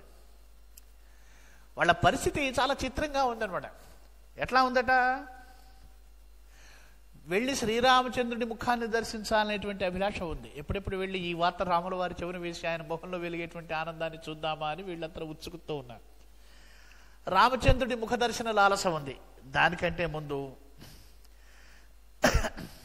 ఇంత గొప్ప పని సాధించాం అనేటువంటి సంతోషం ఉంది మనసులో. అట్లాగే ఎదురుగా కనపడుతూ నోరూరిస్తున్నటువంటి పండ్లు, ఆ పండ్ల రసాలన్నీ కూడా ఆ మధువంతా వృధాగా పోతుంది, కాస్త అవి కూడా తాగితే బాగుండు అనేటువంటి ఒక ఆనందం కూడా ఉంది. వీటన్నిటినీ మించి సుగ్రీవ శాసనం అని అంటారే, చెడ్డ శాసనం అయినటువంటి ప్రభువు యొక్క ముఖం కనిపిస్తుంది. ఎక్కడ ఈ పళ్ళ జోలికి పోతే, అనుమతి లేకుండా ఈ తోటలోకి పోతే సుగ్రీవుడు మనల్ని ఊరుకోడు అనేటువంటి భయం కూడా వాడినట్టు. ఇదంతా కనిపించి, ఇదంతా గమనించి అంగదుడు అన్నట్ట, మీరు హాయిగా ఈ మధువనంలో యథేచ్ఛగా విహరించండి అని వాళ్లకు అనుజ్ఞ ఇచ్చాడు. యువరాజు హోదాలో తండ్రి గారి మనసును ఎరిగినటువంటి వాడై ఆయన ఒకటే ఆలోచించాడు, వీళ్లే మన యొక్క ఆస్తి, వీళ్లే కాబట్టి వీళ్ళు అలసిపోయి ఉన్నారు. ఇంత మంచి అంటే ఆనందాన్ని ప్రకటించుకోవడానికి అనువైనటువంటి సమయం ఎందుకంటే మరొకటి ఏముంది కనుక వీళ్ళందరికీ కూడా ఆనందాన్ని వినోదాన్ని కూర్చాల్సిన బాధ్యత మన మీద ఉందని హాయిగా మీరు ఈ మధువనంలో యథేచ్ఛగా విహరించండి అని అనుమతించాడు. హాయిగా అంతా ఈ వానర సమూహం అంతా ఆ తోటలో ప్రవేశించింది. ఇక చూసుకోండి, ఆ లాంగూల జాలము పునః ఆస్వాదనము మాటికి ఎత్తి, తోక ఎత్తి, ముద్దు పెట్టుకుంటూ, పైకెక్కి దూకుతూ, పక్కన వాడిని గీరి, ఒకడి భుజం మీద ఒకడేసి పల్లటీలు కొట్టుకుంటూ, ఆనందంగా వింత రావాలు చేసుకుంటూ, ఆ పళ్ళు తింటూ, కాసిన కింద పోస్తూ, కాసిన ధ్వంసం చేసుకుంటూ, కాసిన కొమ్మలు విరగొట్టుకుంటూ, ఇక వాళ్ళు యథేచ్ఛగా ఆ వానరులన్నీ విహరించడం మొదలుపెట్టాయి. ఆ వనపాలకులకు ఏమీ అర్థం కాలే. సుగ్రీవుడి మేనమామ అయినటువంటి దధిముఖుడు అనేటువంటి వాడి ఆధ్వర్యంలో ఏలుబడిలో ఉన్నది ఆ తోట. వీళ్ళందరూ వెళ్ళి ఆ దధిముఖుడికి చెప్పుకున్నారు. ఆ దధిముఖుడు వచ్చాడు. అంగదుడి ఆజ్ఞ ఉంది కదా, దధిముఖుడిని కూడా వీళ్ళు లెక్క చేయలేరు, ఎదిర్చి ప్రవర్తించారు. ఒక ఇంతగా 2 గుద్దులు కూడా గుద్దారు. ఏం పెద్దవాడని చూడకుండా అప్పటికి బాగా తాగి, అంటే అందులో మత్తెక్కిచ్చేటువంటి ఫలరసాలు కలిగినటువంటి వృక్షాలు కూడా ఉన్నాయి అన్నీ. వీళ్ళు ఇంకా దధిముఖుడు ఏమీ చేయలేక వెళ్ళి రాముడు సుగ్రీవుడు ఉన్నటువంటి చోటుకి వెళ్ళి, రాముడు సుగ్రీవుడు మాట్లాడుకుంటూ ఉండగా అక్కడికి వెళ్ళి చెప్పారు. ప్రసరవణగిరి పర్వతానికి వెళ్ళి, అయ్యా మహారాజా ఇట్లా జరిగింది అంటే సుగ్రీవుడు అన్నాడు, ఓ రఘురామచంద్ర అసహీ కుసుమాభ శరీర, విశ్వనాథ వారు కూడా విశ్వనాథ వారి పాండిత్యము, విశ్వనాథ వారి యొక్క కవితా చాతుర్యం వెనుకాల ఆయన యొక్క భక్తి ఒకంతకు కొంచెం వెనకబట్టినట్టుగా మనకు కనిపిస్తుంది. కానీ జాగ్రత్తగా పరిశీలిస్తే అద్భుతమైనటువంటి భక్తి ప్రవాహం మనకు కనిపిస్తుంది. అవకాశం వచ్చినప్పుడల్లా ప్రతి పద్యంలో, ప్రతి సందర్భంలో మధురమైనటువంటి విశేషణాలతో ఆయన రాముడిని సంబోధన చేస్తారు. శ్రీరామచంద్ర అతసీ కుసుమాభ శరీర మత్సఖ ఖచ్చితంగా దారుణి జాత కనిపించింది అయ్యా, సీతమ్మ వారు కనిపించింది, లేకపోతే వానరులు ఇంత ఇదిగా చెప్పాడు అయ్యా, ఇట్లా వీళ్ళంతా వచ్చారు మధువనం మీద పడి ధ్వంసం చేశారు అని అనగానే అనుకున్నాడు, ఆహా ఇంతటి పని వీళ్ళు ఎందుకు చేస్తారు, అంగదుడికి నా సంగతి తెలుసు, ఆహా నా కొడుకు చాలా మంచి పని చేశాడు, వానరులందరూ ఖచ్చితంగా వీళ్ళు సంతోష వార్తను మోసుకొని వచ్చి ఉంటారు మన దగ్గరికి అని రాముడితో ఈ మాట అని దదిముఖుడిని చూసి వెంటనే వాళ్ళందరినీ కూడా ఆ వానర సమూహాన్ని అందరినీ కూడా మా దగ్గరికి తీసుకురండి, వెళ్ళి చెప్పుకో అని చెప్పారు. దదిముఖుడు కూడా మొహం చిన్నపుచ్చుకొని సర్లే మనకెందుకు అనుకొని వెళ్ళి వాళ్ళందరినీ తోడుకొని వచ్చారనమాట. అని వీళ్ళందరూ ఆ జాంబోదురు అంగదుడు మొదలైన వానర సమూహం హనుమ వీళ్ళందరూ కలిసి ఆనందంగా ఈ రామసుగ్రీవుల నుండి ప్రసరణగిరికి వచ్చారు. వచ్చి రాగానే రామచంద్రుడికి నమస్కరించి, హనుమ ఎంత విజ్ఞుడంటే అంగదుడితోటి జాంబవంతుడితోటి మాట్లాడేటప్పుడు చాలా విస్తారంగా మాట్లాడతాడు. తన ప్రభువైన రామచంద్రుడితో మాట్లాడేటప్పుడు చాలా ఆచితూచి చాలా పరిమితంగా మాట్లాడతాడు. చాలా చాలా నిశ్చితమైనటువంటి సంభాషణ, అంటే చాలా తక్కువ మాట్లాడతారు అనమాట. హనుమంతుడికి రాముల వారికి మధ్య ఉన్నటువంటి ఆ సంభాషణ ఎంత పరిమితంగా ఉంటుందంటే అది మనం ఊహించుకోవాల్సిందే.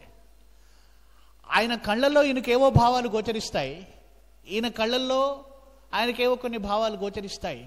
తనకు హనుమ పట్ల ఉన్నటువంటి అపారమైన అభినవేశాన్ని ప్రేమనంతా కూడా తన యొక్క చూపులలోనే తన దేహంలోనే ప్రసరింపజేస్తాడు రామచంద్రుడు. దాన్ని గ్రహించి అర్థం చేసుకుంటాడు హనుమ. మాటలు చాలా తక్కువగా ఉంటాయి, అది మనం మనోన్నతంతో చూడవలసినటువంటి సంబంధం అనమాట. అంత గొప్పగా చిత్రీకరిస్తాడు. సరే రాముడి దగ్గరికి వచ్చాడు. కాంచితి సీత బాష్పకలికావల్లికంతకపోల రామనామాంచిత నిత్య కంపిత సితాధర భీకర దైత్య కామిని సంచయ భర్సనోక్తిచయ సంచలలోచన వారిజాత పత్రంచల విప్రయోగ దహనగ్ర శిఖామయ దేహ లంకలో. ప్రభు లంకలో సీతను చూచాను. బాష్పకలికావలికాంతకపోల,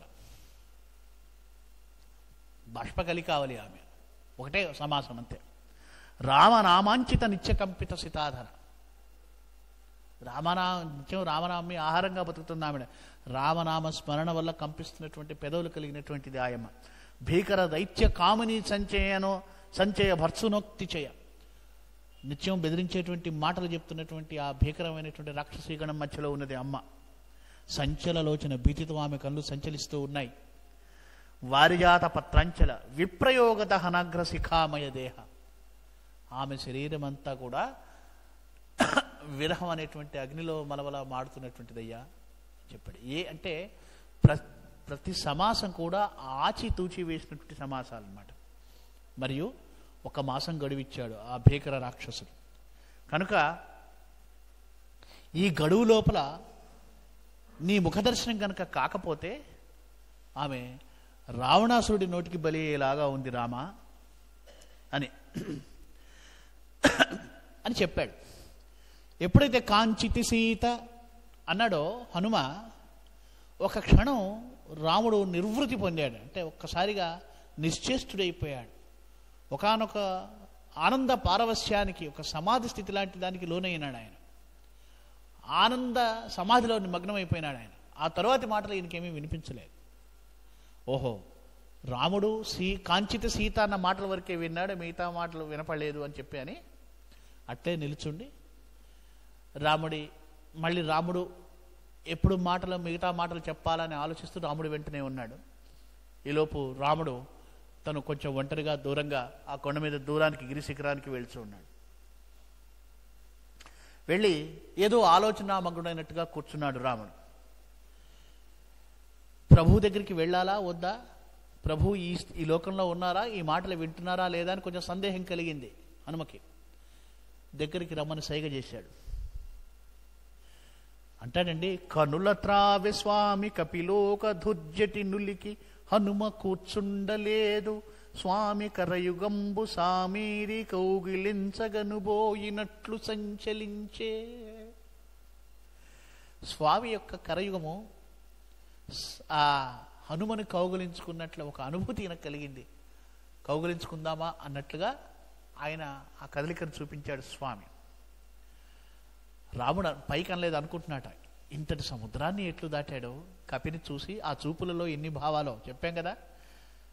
ఇంతటి సముద్రాన్ని ఈ హనుమ ఎట్లా దాటాడు, ఇంత గుట్టుగా వెళ్ళాడు, ఆ రాక్షసుల దౌత్యాన్ని ఎట్లా తట్టుకున్నాడు, అసలు ఎట్లా జానకిని చూశాడు పో జానకితో ఎట్లా మాట్లాడగలిగాడు అని సీతతో ఏమని పలికావు హనుమ అని అడుగా, ఎట్లా సీతతో సంభాషించని చెప్తున్నాడు. రామ ప్రభు, ముందుగా రఘువంశరాజుల యొక్క చరిత్రను పాడానయ్యా. ఆమె యొక్క మంజుల ఫాలం ఎదురుగా నిలబడి అస్తోకమైనటువంటి రఘువంశరాజుల యొక్క కీర్తి చరిత్రను నేను గానం చేశాను రామ అంటాడు. బాగుంది అని ఈ పీడకల లాంటి వియోగాన్ని అమ్మ మర్చిపోయి కొంచెం సంతోషించడం కోసం మీరిద్దరూ ఎట్లా వియోగాన్ని పొందారో ఏమి జరిగిందో కూడా చెప్పానయ్యా. తెచ్చి ఇంకొక మాట కూడా చెప్పాను రామ. బహుయోగంబులుగా బహుప్రకారాలుగా లంకను చొచ్చుకొని రావడంలో సమర్థములైనటువంటి నీ బాణాల యొక్క ఉద్ధతిని కూడా అమ్మకు చెప్పాను. నీ బాణాలు లంకలోకి ఎలా వస్తాయో కూడా చెప్పానయ్యా అన్నాడు. అయినా అమ్మ నమ్మలేదు స్వామి. జలజాక్షి నమ్మది ఇంతకును. జలజాక్ష చివరికి నీ భువనమోహనమైనటువంటి శరీర సాముద్రిక ఔన్నత్యాన్ని నేను వివరించి నీ శరీర సంస్థానమునను తెలుపుమన నా ఎరింగిన తెలివిడి చెప్పి తిని, నీ యొక్క తనువు లక్షణాలని చెప్పమనంటే నాకు తెలిసిన విధంగా నీ శరీరం యొక్క లక్షణాన్ని వింగడించానయ్యా అని చెప్పాడు. అలా చెప్పి ఊరుకున్నాడు. అని అప్పుడు ఆ సందర్భంలోనూ నీవు ఇచ్చినటువంటి ఉంగరాన్ని కూడా నేను అమ్మకు బహుకరించాను. అప్పుడు ఋషిపత్నులు ఇచ్చినటువంటి ఆ ఉంగరం ఏకాంతంలో ఉన్న సమయంలో ఆమె నుంచి నువ్వు తీసుకున్నటువంటి విధం కూడా అమ్మ నాకు చెప్పింది. ఉంగరాన్ని ఇచ్చిన తర్వాత చాలా సంతోషించింది అని ఊరుకున్నాడు. నన్ను అనుగ్రహించింది, ఆ ఉంగరాన్ని నీకు ఇమ్మని చెప్పి నన్ను అనుగ్రహించింది అని అన్నాడు. హనుమ అమ్మ ఎట్లున్నది, సీత ఎట్లున్నది అన్నాడు. శ్రీ రఘురాముడు ఆమె ఎట్లున్నదని హనుమ అన్నాడు. ఎట్లున్నదని చెప్పమంటావు ప్రభు?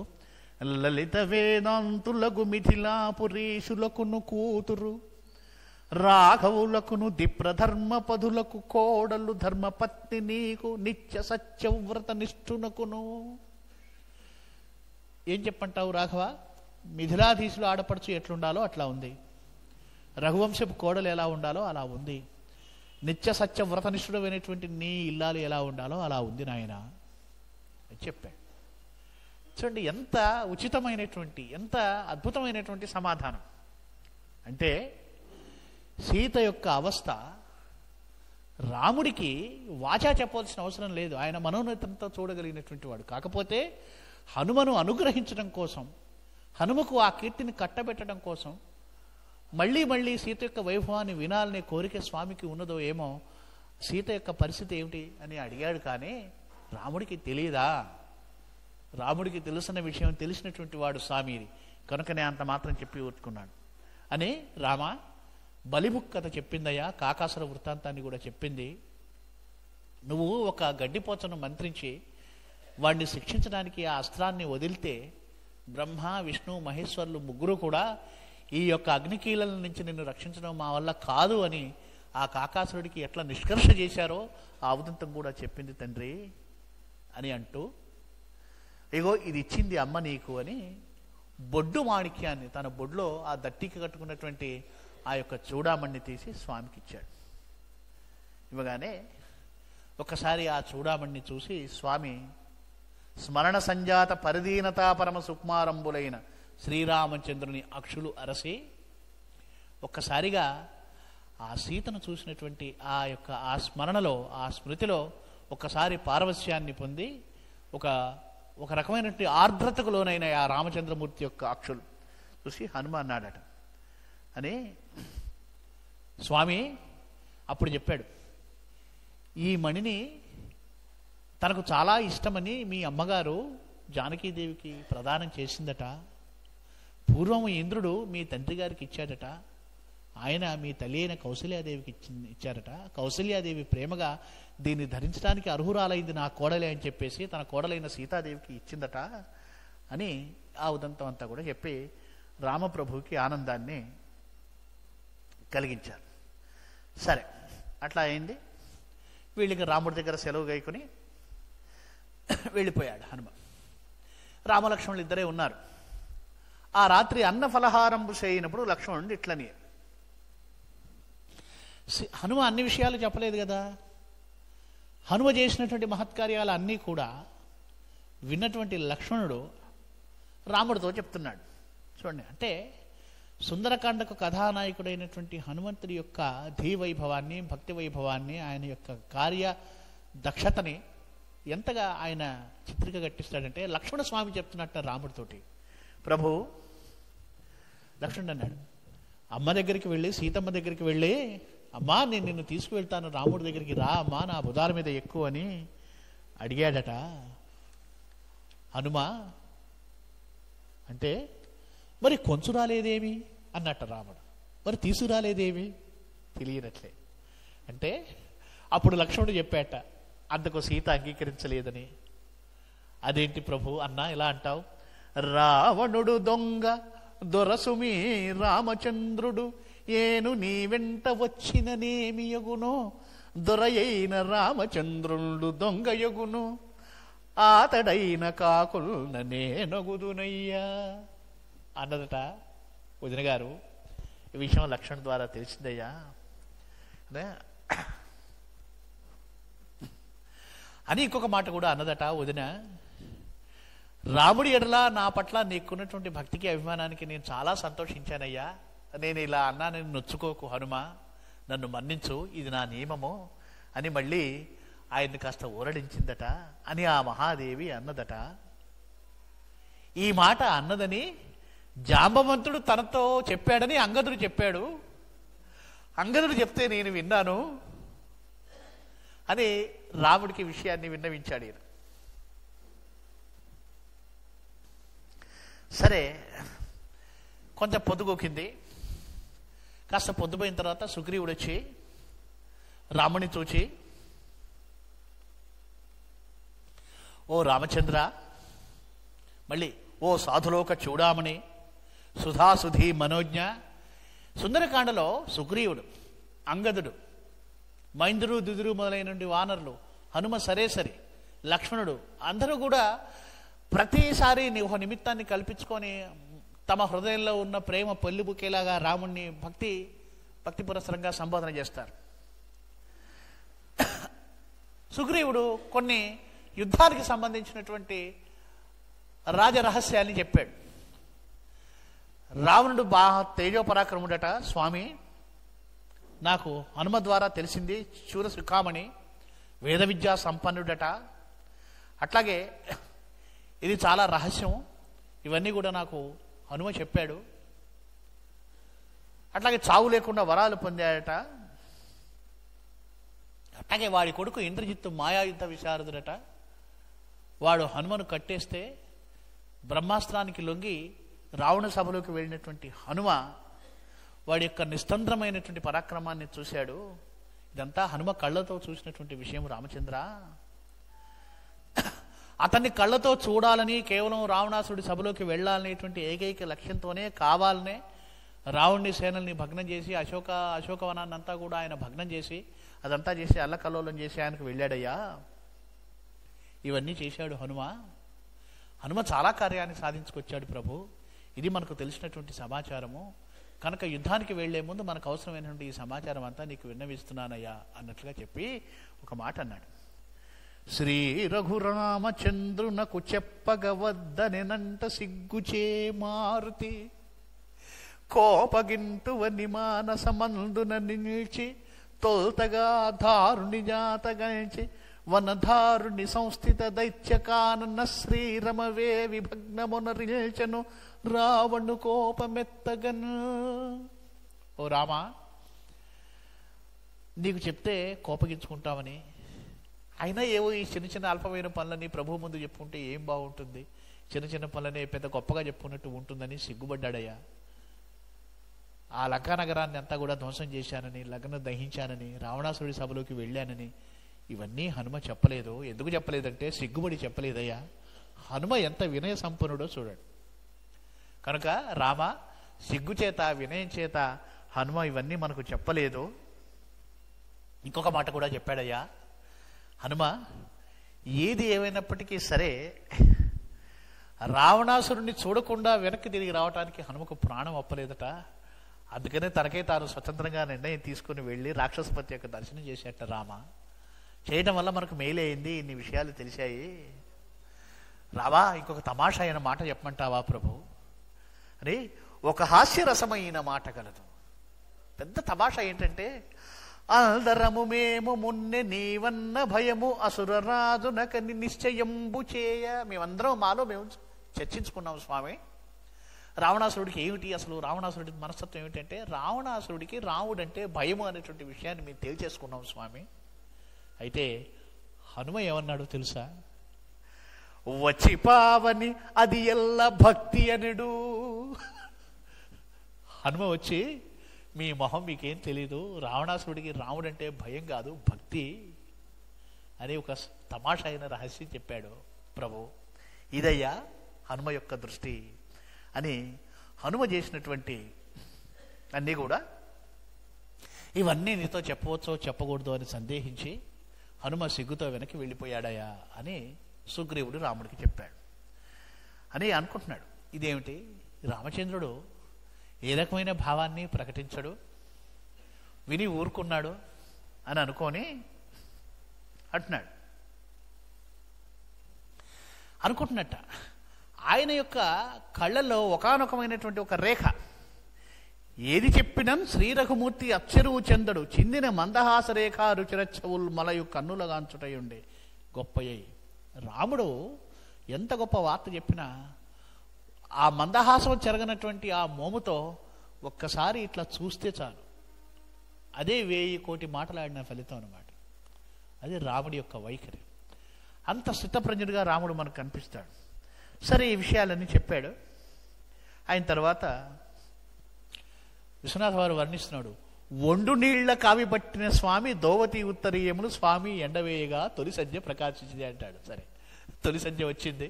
స్వామి స్నానం చేసి తన ఒంటి మీద ఉన్నటువంటి ఆ కావి పట్టినటువంటి ఆ నార చీరలు ఎండేసుకున్నారట స్వామి.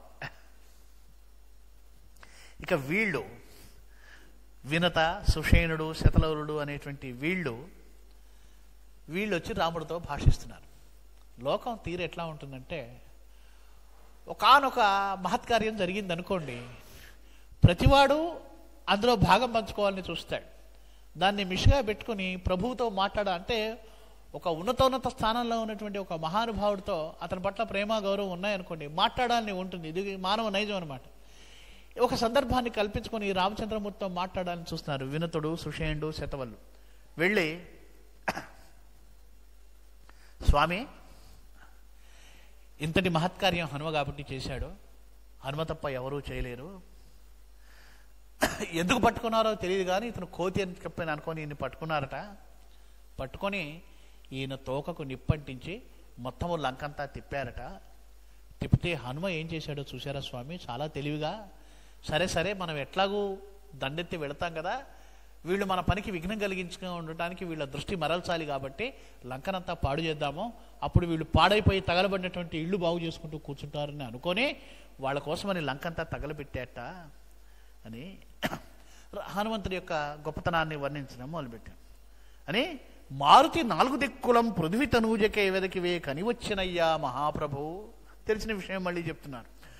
మరుత్సుతుండు గుణవంతుడు 4 దిక్కులందు కార్యఘనుడు జానకీ తరుణి నారసి కనుగొని వచ్చే. ఇట్లా ఒక 4 పద్యాల్లో ఈ రాక్షసులంతా కూడా ఆ యొక్క ఇది చెప్తూ ఉన్నారు. సరే, ఇక అందరూ విడివిడిగా వచ్చి మాట్లాడటం అయింది. సాయంత్రం అయింది. అందరినీ సమావేశపరిచాడు సుగ్రీవుడు. అందరూ వచ్చి కూర్చున్నారు. ఇంకా ఏం చేయాలి? సరే, సీతా సందర్శనం అయిపోయింది, ఎక్కడ ఉన్నదో తెలిసింది, ఏ స్థితిలో ఉన్నదో తెలిసింది, అన్ని విషయాలు తెలిసాయి. ఇక కాగల కార్యాన్ని పూర్తి చేసుకోవాల్సిన బాధ్యత ఉన్నది అని అన్నాడు అనమాట. సుగ్రీవుడు అంటున్నాడు, ఇది ప్రథమాంకం అయిపోయింది. సరే, ఇప్పటి వరకు ఏంటి, ముందు అమ్మ ఎక్కడుందో వెతకాలనుకున్నాం, వెతికాము, అమ్మ కనిపించింది, ఎక్కడుందో తెలిసింది. సరే, దీన్ని బీజంగా చేసుకొని మనం అందరూ కూడా చమూపతులు, రావణ చమూపతులు అందరూ కలిసి లంక మీదికి దండెత్తాలి. కనుక రామాజ్ఞా పరిపాలనం విధి ఈ సమయం ఆసన్నమైంది. ఇప్పుడు మనం తక్షణ కర్తవ్యాన్ని ఆలోచిద్దాం. మన సైన్యాన్ని వ్యూహం సిద్ధపరిచి వెంటనే యుద్ధానికి తగినటువంటి ఏర్పాట్లు చేయాలి అని ఆ సుగ్రీవుడు తదనంతర కార్యప్రణాళికను ప్రస్తావన చేయగానే జాంబవంతుడు లేచి ఒక మాట అన్నాడు. రాజా, ఒక విషయం చెప్తాను. మనం చేసే దండయాత్ర ఒక రాజు మరొక రాజు మీదకి దండెత్తినట్లాంటిది కాదు. ఇది ప్రత్యేకమైనటువంటి దండయాత్ర. అంటే మనకు ఒక సులువు ఉన్నది, ఒక రకమైనటువంటి ఒక ప్రత్యేకమైన అవకాశం ఉన్నది. ఏమిటది అంటే, మనకు రథములు, గజములు, తురగములు, పదాదళాలు అనేవి ఏమీ లేవు. మొత్తం వానర సమూహమే. కనుక అవన్నీ ఉంటే ఆ యొక్క రథాలకు ఏర్పాట్లు చేసుకోవాలి. కందెన కావాలి, ఇరుసు కావాలి, సారథి కావాలి. అట్లాగే ఆ ఏనుగులు, గుర్రాలు ఉంటే వాటికి కావాల్సిన మేత ఏర్పాటు ఇవన్నీ ఉంటుంది. ఈ బాద్రబంది అంతా మనకేమీ లేదు మహాప్రభు. ఎందుకంటే కసవు సమకూర్చుకునే అవసరం లేదు. అట్లాగే కందెనల గురించిన విచారణ లేదు. దారి బత్యం ఎట్లా అనేటువంటి ప్రసక్తి అంతకన్నా లేదు. ఎందుకంటారా, మనం ఎంత దూరం వెళ్ళినా వానరులు ఎక్కడ చెట్లు చేవలు కనపడితే హాయిగా ఆహారాన్ని సేకరించి వాళ్ళు భుజిస్తారు. కనుక ప్రత్యేకంగా ఆహారం సమకూర్చుకోవాల్సిన అవసరం లేదు. రామలక్ష్మణులకు భోజనం అక్కర్లేదు. వాళ్ళు నిరాహారులుగానే వారు ఇన్ని సంవత్సరాలు బట్టి కందమూలాదులు తింటూ ఉన్నారు. పక్వానాలు అక్కర్లేదు. కనుక వాళ్ళకు అన్నపానాలు అక్కర్లేదు. కాబట్టి మనకి ఇంకేమిటి అసలు కావాల్సింది? బలాబలాలు చూసుకొని బయలుదేరటమే మిగిలింది. ఆ పని చేద్దాం అన్నాడు జాంబవంతుడు. అని హనుమ అన్నాడు. శత్రుబలాన్ని తను చూసినవి చెప్తున్నాడు. రావణుడు, కుంభకర్ణులు ఇద్దరు, రావణుడి పుత్రుడైన ఇంద్రజిత్తు, వీళ్ళు ముగ్గురు కూడా అసాధారణమైనటువంటి బలం కలిగినటువంటి వాళ్ళు. స్వామి, రావణుడి యొక్క శౌర్యం ఎంతో వినదే గాని ఇంకా తెలియదు. అట్లాగే వాడు శివుడి నుంచి ఏ ఏ వరాలు పొందాడో కూడా ఇంకా నాకు ఏమీ వరంబులు పొందినో, వాడు చావు లేకుండా వరాలు పొందాడని విన్నాను కానీ ఏ ఏ వరాలు పొందాడో నాకైతే తెలియదు. వీడి యొక్క తమ్ముడు ఒకడు ఉన్నాడు, కుంభకర్ణుడు అనేటువంటి వాడు. వాడి గురించి మనం చాలా జాగ్రత్తగా ఉండాలి. నేను లంకను దహించేటువంటి సమయంలో వీడు మొద్దు నిద్రపోతూ ఉన్నాడు. వాడి ఇల్లు కూడా తగలబడింది. అయ్యయ్యో కుంభకర్ణుల వారు చచ్చిపోతాడని దయదలిచి ఆ రాక్షసు వీళ్ళందరూ కొన్ని వందల మంది, వేల మంది ఎత్తి బలవంతంగా వాడిని ఎత్తి బయటికి తీసుకొచ్చి వాడి ప్రాణాలను రక్షించారు. వాడు అంతటి నిద్రలో ఉన్నాడు. వాడు నిద్రలేస్తే మాత్రం మహా ప్రమాదమే. కనుక గాఢ తమంబు సుక్తి అయ్యి పిడుగుమోత కూడా లేవడు వాడు. అట్లాంటి వాడు కుంభకర్ణుడు ఉన్నాడు. వాడి గురించి మనం జాగ్రత్తగా ఉండాలి. లేవుడు యుద్ధవేళకును లేవుడు వాడిని గాఢ నిద్రలోనే వధింపగావలెను. వాడి యొక్క మరణ రహస్యం అంతా నిద్రలోనే ఉంది. వాడిని నిద్రలోనే ఇది చెయ్యాలి. అయితే ఇంకొక విషయం చెప్పాలయ్యా. రావణుడి సోదరులో మరొకడున్నాడు, ప్రసన్నముఖుడైనటువంటి వాడు. అతని పేరు విభీషణుడు. రామచంద్రుడికి సౌమిత్రి లాగా రావణుడికి విభీషణుడు ఉన్నాడు. ఈ మాట ఎందుకన్నాడు అంటే, విభీషణుడికి రావణాసురుడు అంటే అత్యంత అభిమానం, కులాభిమానం, అన్న మీద అపారమైన గౌరవం. ధర్మపరుడు, భాగవతోత్తముడు, సాధుపురుషుడు, సత్వగుణ సంపన్నుడు. కానీ రావణ కులం ఎందు అభిమానం కలిగినటువంటి వాడు అనమాట. ఇది విభీషణుడు. ఈ యొక్క బలహీనత రాముడిని ఆశ్రయించిన తర్వాత తొలగిపోయింది. అప్పటి వరకు ఆ బలహీనత ఉంది విభీషణుడికి. సరే, ఇది ఉంది అని ఇదే చెప్పాడు హనుమంతుడు. బంధురతర భావనాపద సుధీర వినీత మన ప్రవృత్తి బంధురుడు. చక్కటి మన ప్రవృత్తి ఉన్నటువంటి వాడు, ధర్మం తెలిసినటువంటి వాడు. రావణ సభలో కూడా నన్ను సంహరించాలని వాళ్ళు ప్రయత్నిస్తే వద్దు అని వారించి వాళ్ళతో వాదించి నన్ను చంపకుండా కాపాడినటువంటి వాడు విభీషణుడు. నన్ను చంపకుండా చూశాడు అని శత్రువు సుస్థిరుడైన శత్రువుదైన రహస్యం ఏదో మనం తెలుసుకోవాలి. ఈ విభీషణుని వెంట పెట్టుకున్నట్లయితే మనకు శత్రువు యొక్క రహస్యం తెలుస్తుంది అని. రామ ప్రభు, నేను లంకలో దహనం చేసేటప్పుడు అన్ని ఇళ్ళు తగలబడ్డాయి, కానీ తగలబడకుండా ఉన్నటువంటి ఒక్క ఇల్లు ఎవరిదయ్యా అంటే విభీషణుడి ఇల్లు మాత్రం అగ్నికి గురి కాలేదు. ఇది మాత్రం నేను చూసినటువంటి సత్యము స్వామి, నేను నీకు విన్నవిస్తున్నాను అని చెప్పాడు. అంటే యుద్ధానికి వెళ్లే ముందు ఎవరెవరు ఉన్నారో ఆ సైన్యంలో అవతల వైపు ఆ పక్షంలో ఎవరెవరు ఉన్నారు, వాళ్ళ బలాలు ఏమిటి, ఇవన్నీ కూడా యుద్ధ నీతిలో భాగాలు. కాబట్టి హనుమ ఇవన్నీ చెప్పాడు. బాగు ఇంకా అందరూ కూడా లంకపై యుద్ధానికి వానర సైన్యంతో బయలుదేరాడు. ప్రభు జయ మహావీర శ్రీరామ జయయటంచు, జయ మహాస్వామి మా లక్ష్మణ జయయటంచు, జయ కపీశ్వర సుగ్రీవ జయయటంచు, కలిత కపివీర రావ సంకుల ములగుచు. సుందరకాండ వాల్మీకంలో జయమంత్రం అని చెప్పి ప్రసిద్ధమైనటువంటి శ్లోకం ఉన్నది. రాముడికి జయము, లక్ష్మణుడికి జయము, సుగ్రీవుడికి జయము అంటూ ఆ మారుతి పరాక్రమిస్తాడు ఆ లంకలో. అట్లా అది కూడా మంత్ర ప్రపూతమైనటువంటిది కనుక ఆ మంత్రాల్లాగా ఆ మంత్రాక్షరాలైనటువంటి రామనామాన్ని ఈ పద్యంలో విశ్వనాథ సత్యనారాయణ గారు నిక్షేపించాడు. వీళ్ళంతా కూడా రామనామానికి జయకారాలు చేస్తూ వీళ్ళంతా కూడా యుద్ధానికి బయలుదేరారు. వెళ్ళి దానిలో సహ్యపర్వతం వచ్చింది. ఈ సహ్యపర్వతం అంటాడు వచ్చి దాన్ని దాటుకొని వెళ్ళిపోతూ ఉంటే ఆ పర్వతం అనుకుందట వాళ్ళు ఆ వానర సమూహంతో దాటి వెళ్ళిపోయిన తర్వాత అసలు నేను నేనుగా ఉన్నానా లేనా అని తనను తాను చూసుకుందట ఆ పర్వతం. అంటే అంత అల్లకల్లోలం చేశారు. సహ్యం అంటే దానికి నిజమైనటువంటి పేరు పెట్టారయ్యా, ఎవరు పెట్టారో కానీ ఆ పర్వతం కాబట్టి, అంత క్షమాగుణం కలిగినటువంటిది కాబట్టి ఆ వానర సమూహాన్ని భరించగలిగింది ఆ పర్వతం అని చెప్పి దాని యొక్క వైశిష్ట్యాన్ని ఉగ్గడిస్తాడు అని వీళ్ళంతా కూడా మహేంద్రగిరికి వస్తారు.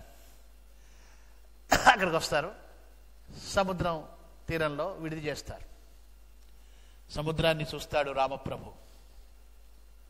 ఎలా ఉందట ఆయన పరిస్థితి?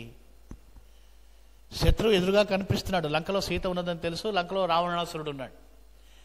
చిక్కాడనుకున్నటువంటి శత్రువు చిక్కినట్లే చిక్కకుండా పోతే ఎట్లా ఉంటుందో అట్లా ఉంది. ఎదురుగా ఈ సముద్రం ఉంది. ఈ సముద్రం పెద్ద అడ్డంకిగా ఉంది రాముడికి. అలా చిక్కినటువంటి శత్రువు చిక్కకుండా పారిపోయిన చందాన కనిపించిందట స్వామికి. దాన్ని చూడగానే ఆయన అనుకుంటున్నట్ట, ఒక్కసారి ఆ సాగరాన్ని చూడగానే ఒక విచిత్రమైనటువంటి భావం కలిగింది రామచంద్రుడికి. సీతమ్మ గుర్తొచ్చింది, సీతమ్మ మీద ప్రేమ పొంకొచ్చింది, మళ్ళీ విరహం కలిగింది, వైరాగ్యం కలిగింది. సీతమ్మ యొక్క స్మరణలో అయ్యో అనుకుంటున్నాడు. ఏమిటి రహస్యం అంటే ఈవిడ లక్ష్మి, సాగర తనయ ఆవిడ. లక్ష్మణ, ఒక చిత్రమైన భావం కలుగుతున్నదయ్యా. అయినా నీకేం చెప్తానులే, నీకేమీ తెలియదు. నీవు మీ వదిన యొక్క పాదాలు తప్ప ఏమీ చూసి ఎరుగని వాడివి కదా. ఆ సదమలశీల నేత్ర జలజాతములందున చూచినట్టులున్నది సుమీ ఈ పయోనిధి గణం పరినీల గభీర రేఖే. ఓ లక్ష్మణ, ఈ సముద్రాన్ని చూస్తుంటే నాకు సముద్రాన్ని చూసినట్లేదురా తమ్ముడా, మీ వదిన కళ్ళల్లో చూసినట్లు కనిపిస్తుంది నాకు ఈ సముద్రం అంతా. ఇదేమి విచిత్రమైన భావన అంటున్నాడు. అని అవును, మైథిలుల ఆడబిడ్డ కాబట్టి సీత యొక్క కళ్ళల్లో ఇన్ని అనంతమైనటువంటి భావాలు నాకు కనపడ్డాయి అంటావా? లేకపోతే ఏ స్త్రీ యొక్క కళ్ళలో అయినా పతికి ఇలాగే కనిపిస్తాయా? ఎప్పుడైనా నువ్వు ఊర్మిళ కళ్ళలోకి చూసావా? నీకు ఇలా కనిపించిందా?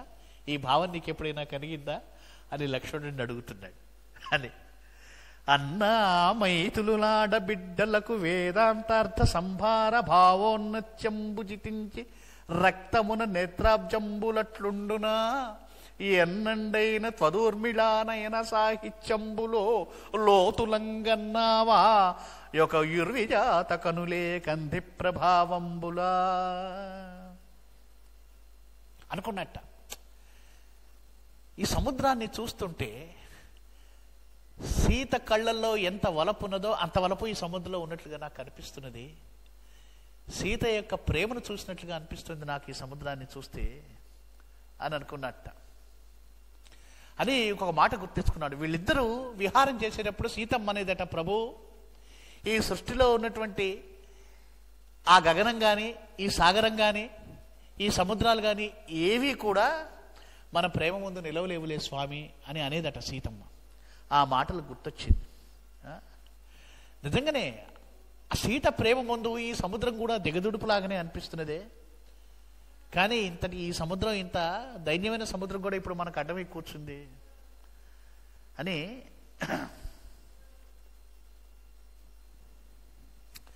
ఇట్లా ఆయన రకరకాలైన భావాల్ని ప్రకటిస్తూ పోతున్నాడు. ఓ, ఇదేమి చిత్రం! ఏడాది గడిచిందా? ఇప్పటికీ ఇన్ని నెలలు గడిచాయా? అయినా నేను ఇంకా బతికున్నానా? నా మీద నాకే చాలా చిత్రమైన భావం కలుగుతుంది.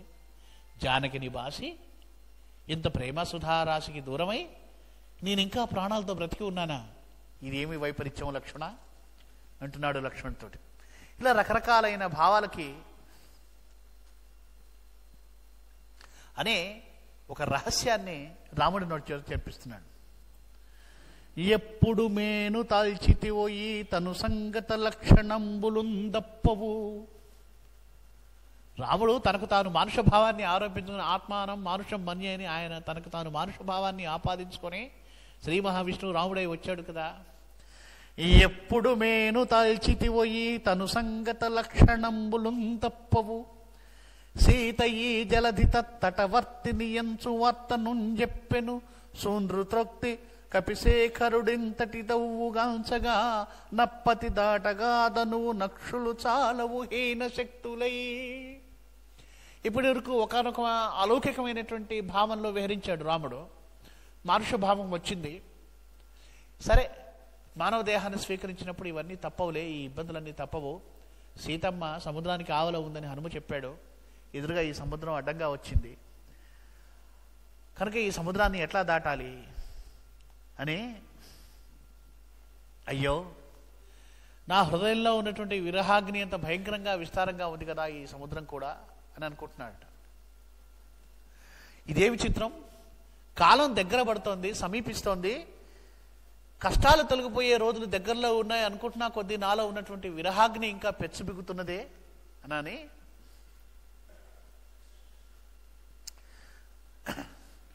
అనుకున్నట్ట. అని ఏం చేయాలో సమాలోచన చేస్తూ ఉన్నాడు. కాసేపు గుడిసుళ్ళు పడుతూ ఉన్నాడు, కాసేపు వైరాగ్య భావం వస్తుంది, కాసేపు సీతమ్మ ప్రేమ స్మరణకు వస్తుంది, కాసేపు మళ్ళీ ఆ భావం తొలగి ముందు ఈ సముద్రాన్ని ఎట్లా దాటాలనేటువంటి భావన ఇవన్నీ వస్తున్నాయి. ఇలా ఉండగా సుగ్రీవుడు వచ్చాడు.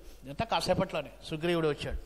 అయ్యా, దైత్యనాయకుడైనటువంటి రావణాసురుడి తమ్ముడట విభీషణుడట, అతనితో పాటు మరొక కొంతమంది ముగ్గురు ఉన్నారు, నేను శరణు వేడతానని వచ్చాడు. అయితే అతను విభీషణుడు అనే మాట యథార్థమేనట. అతన్ని లంకలో లక్ష్మణుడు చూచాడట, హనుమంతుడు చూచాడట. స్వామి, విభీషణుడు వచ్చాడు అని చెప్పాడు. తన అన్నను వదిలిపెట్టి నీ దగ్గరికి వచ్చాడట అని చెప్పాడు. ఇక్కడ విభీషణుడిని స్వీకరించాలా వద్దా చర్చ ఇక మొదలవుతుంది. అయితే హనుమ చెప్పడం మాత్రం ఆయన ఖచ్చితంగా రావణాసురుడి తమ్ముడైన విభీషణుడని చెప్పాడు. అన్నతో తనకు విరోధం వచ్చిందనేటువంటి మాట నిజమో కాదో మనం చెప్పలేమో నాకు తెలియదు. కానీ అయినా చూద్దామా, బొచ్చడి విరోధం ఉంది వాళ్ళ కులంతో మనకు, వాళ్ళ వంశంతో మనకు. సముద్రం అంత విరోధం ఉండి అంతటి శత్రువుకి ఆయన ఇంత దగ్గర చుట్టానికి మనకు మిత్రత్వం ఎట్లా పోసుకుతుంది, నాకేమీ అర్థం కావట్లేదు. సుగ్రీవుడే చెప్తున్నాడు ఇవన్నీ కూడా. అంటే ముందు తాను విచారించాడు వచ్చిన వాడు ఎవడో ఏంటనేటువంటి. పోనీ గూఢచారి అందామా, గూఢచారి లక్షణాలు కూడా ఏమీ కనిపించట్లేదు. ప్రభు, నీవు అఖిలార్థవేదివి, కానీ నేను నిశ్చయించలేకపోతున్నాను స్వామి, నువ్వు నిశ్చయించు. విభీషణుడు అనేటువంటి వాడు వచ్చాడు, నేను నా బాధ్యతగా నాకు తోచినటువంటి విషయాలు నీకు విన్నవించాను, నిర్ణయం తీసుకోవాల్సినటువంటి వాడివి నీవే స్వామి అని చెప్పాడు. అప్పుడు అంగదుడు ముందుకొచ్చి ఒక మాట అంటున్నాడు. సౌమిత్రి పక్కన వచ్చి లక్ష్మణుడి పక్కన నిలిచి అంటున్నాడు, హనుమంతుడు చెప్పినటువంటి దాన్ని బట్టి చూస్తే ఈ విభీషణుడికి తన అన్నయ్య అయినటువంటి రావణుడి మీద అభిమానం ఉన్నమాట వాస్తవమే. కాకపోతే ఒకటి మాత్రం నాకు నిశ్చయంగా అనిపిస్తుంది ప్రభు, ఇతను నీతిమంతుడు, గుణవంతుడు అనిపిస్తోంది. ఎందుకనగా గుణవంతుడు కాకపోతే అగ్నిలో అన్ని గృహాలు దగ్ధమైపోయినప్పటికీ లంకలో ఈయన యొక్క గృహం అగ్నికి గురి కాకుండా ఎలా ఉంటుంది? కనుక ఖచ్చితంగా ఇతని యందు ఏదో సుగుణం ఉన్నదని నాకు అనిపిస్తుంది. ఇంకొకటి కూడా అనిపిస్తోంది, రామ, ధనుజాభిమానము పరాక్రమం ఒకదానికొకటి పొసగనివి కదా అంటావేమో. నీ పరాక్రమం గురించి తెలుసుకున్నాడు, చూశాడు, హనుమంతుడి యొక్క పరాక్రమం చూశాడు లంకలో.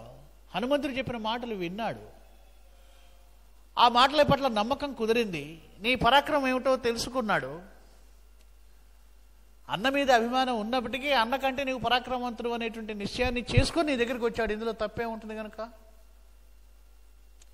కనుక ఇతన్ని తప్పు పట్టాల్సిన అవసరం నాకేం కనిపించట్లేదు. చెడ్డవాడని నిర్ణయం చేసుకోవడానికి ఇతను మంచివాడని నాకు అనిపిస్తుంది. ఎంతో కొంత మంచితనం ఇతనిలో ఉండే ఉంటుంది, లేకపోతే ఇతను కూడా అందరిలాగా శిక్షించబడి ఉండేవాడు కదా. కాబట్టి ఈ విషయం ఆలోచించాలి ప్రభు. ఇంకొకటి, ఏ కొంచెమైనా మంచితనం అనేటువంటిది గుండెలో ఉన్నవాడు ఎవడైనా సరే నీ గురించి తెలిసిన తర్వాత నిన్ను చూడకుండా ఆగలుగుతాడా ఈ ప్రపంచంలో? ఎంత భక్తి సంపన్నంగా మాట్లాడుతున్నాడండి అంగదుడు. భక్తి శాస్త్ర రహస్యాలు తెలిసిన వాళ్ళగా మాట్లాడుతున్నాడు. మహాప్రభు, నువ్వు దైవానివి, భక్తుడైనటువంటి వాడు, భాగవతోత్తముడు విభీషణుడు, పరమ భాగవతోత్తముడైనటువంటి విభీషణుడు రాముడి యొక్క వైభవాన్ని విని కనుక ఎట్లా నిలవగలుగుతాడు? నీ దర్శనం ఇవ్వు, బహుజన్మకృతమైనటువంటి పాపపుణ్యాలన్నీ పెళ్ళగిలి బయటికి వస్తాయి. అప్పుడు తెలిసిపోతుంది. సుకృతం మా దైత్యేశ్వరుని పథకమంతా ఇవి చెడగా, నీ దర్శనం చేత వాడిలో ఉన్నటువంటి మంచంతా పెళ్ళుమికి పైకి వచ్చి వాడు ఉత్తమోత్తముడు అవుతాడు. కాస్త వాడిలో చెడు మిగిలి ఉన్నప్పటికీ దైత్య లక్షణం మిగిలి ఉన్న అది పోతుంది కదా. అయినా ఇంత ఎందుకు? పరీక్ష చేద్దాం. పరీక్షించకుండా చెడ్డవాడని ముందుగా నిర్ణయించుకోవడం ఎందుకు? మనం పరీక్ష చేద్దాం. పరీక్షకు ఆగాడా సరే స్వీకరిద్దాం, లేదు అప్పుడే అతన్ని పరిచయించవచ్చు కదా అని అన్నాడు. ఇట్లా ఇవన్నీ కూడా అంగదుడు చెప్పాడు. చెప్పిన తర్వాత అతని వెంట ఉన్నటువంటి ముగ్గురులో ఎవరికైనా దైత్యభావం ఉందనుకో, ఉండని, ఏమవుతుంది? వాళ్లకు నాయకుడైనటువంటి విభీషణుడు పూర్తిగా మనవాడు అయితే వాళ్ళల్లో వాడికి ఎవరికైనా దైత్యభావం ఉన్నా అతడు ఏం చేస్తాడు? మనం ఇంతమంది ఉన్నాం కదా, పరాక్రమవంతులం కదా, వాడేమీ చేయలేడు. విభీషణుడు ముఖ్యం కదా మనకి అని అప్పుడు శరవుడు అనేటువంటి వాడు ముందుకొచ్చి చెప్తున్నాడు. ఏమని? అంగదుడు చెప్పినటువంటి మాటలన్నీ చాలా సముచితంగా అనిపిస్తున్నాయి ప్రభు, అతన్ని మనం స్వీకరించవచ్చని నాకు అనిపిస్తుంది. విభీషణుడిని కూడా పిలిపిద్దాం, దేవరవారి సెలవైతే మిగిలిన ముగ్గురిని పిలిపిద్దాం, విడివిడిగా మాట్లాడదాం. మాట్లాడి వాళ్ళు అందుకు అర్హులు అంటే వాళ్ళని మనం స్వీకరించవచ్చు. అయినా ఓ ప్రభు రామచంద్ర స్వామి, సందర్శన మాత్రాన వాడి అంతరంగం మొత్తము స్పష్టంగా గ్రహించగలిగినటువంటి మహానుభావుడవు కదయ్యా నువ్వు. ఇన్ని మాటలు మా చేతన ఎలా చెప్పిస్తావు నువ్వు? అవతార పురుషులకి ఈ శక్తి ఉంటుందండి. శ్రీరామకృష్ణ పరమహంసుల వారు కూడా స్పష్టంగా చెప్పేవారు. నాయన ఆయన దగ్గరికి ఎవరైనా వస్తే వాళ్ళ స్వభావం ఎలాంటిది అని చెప్పేసేవారు. ఒక అద్దాల బీరువాలో ఉంచినటువంటి మిఠాయిలు ఎట్లా కనిపిస్తూ ఉంటాయో అలా ఆ వ్యక్తి యొక్క అంతరంగం అంతా నాకు స్పష్టంగా తెలియజేస్తుంది అమ్మ అని చెప్పేవారు శ్రీరామకృష్ణ వారు. అవతార పురుషుల లక్షణం అది. ఈయన సాక్షాత్తు శ్రీ మహావిష్ణువు కదా. వాడు అంటున్నాడు, స్వామి మైందుడు అంటున్నాడు ఈ మాటలు, స్వామి అతన్ని ఎదురుగా రమ్మందాం, నీ సముఖంలో నిలబడితే అతని హృదయంలో అతని అంతరంగంలో ఏముందో నీకు తెలుస్తుంది కదా, ఇక అంతకంటే పరీక్ష ఏమున్నది అని అన్నాడు.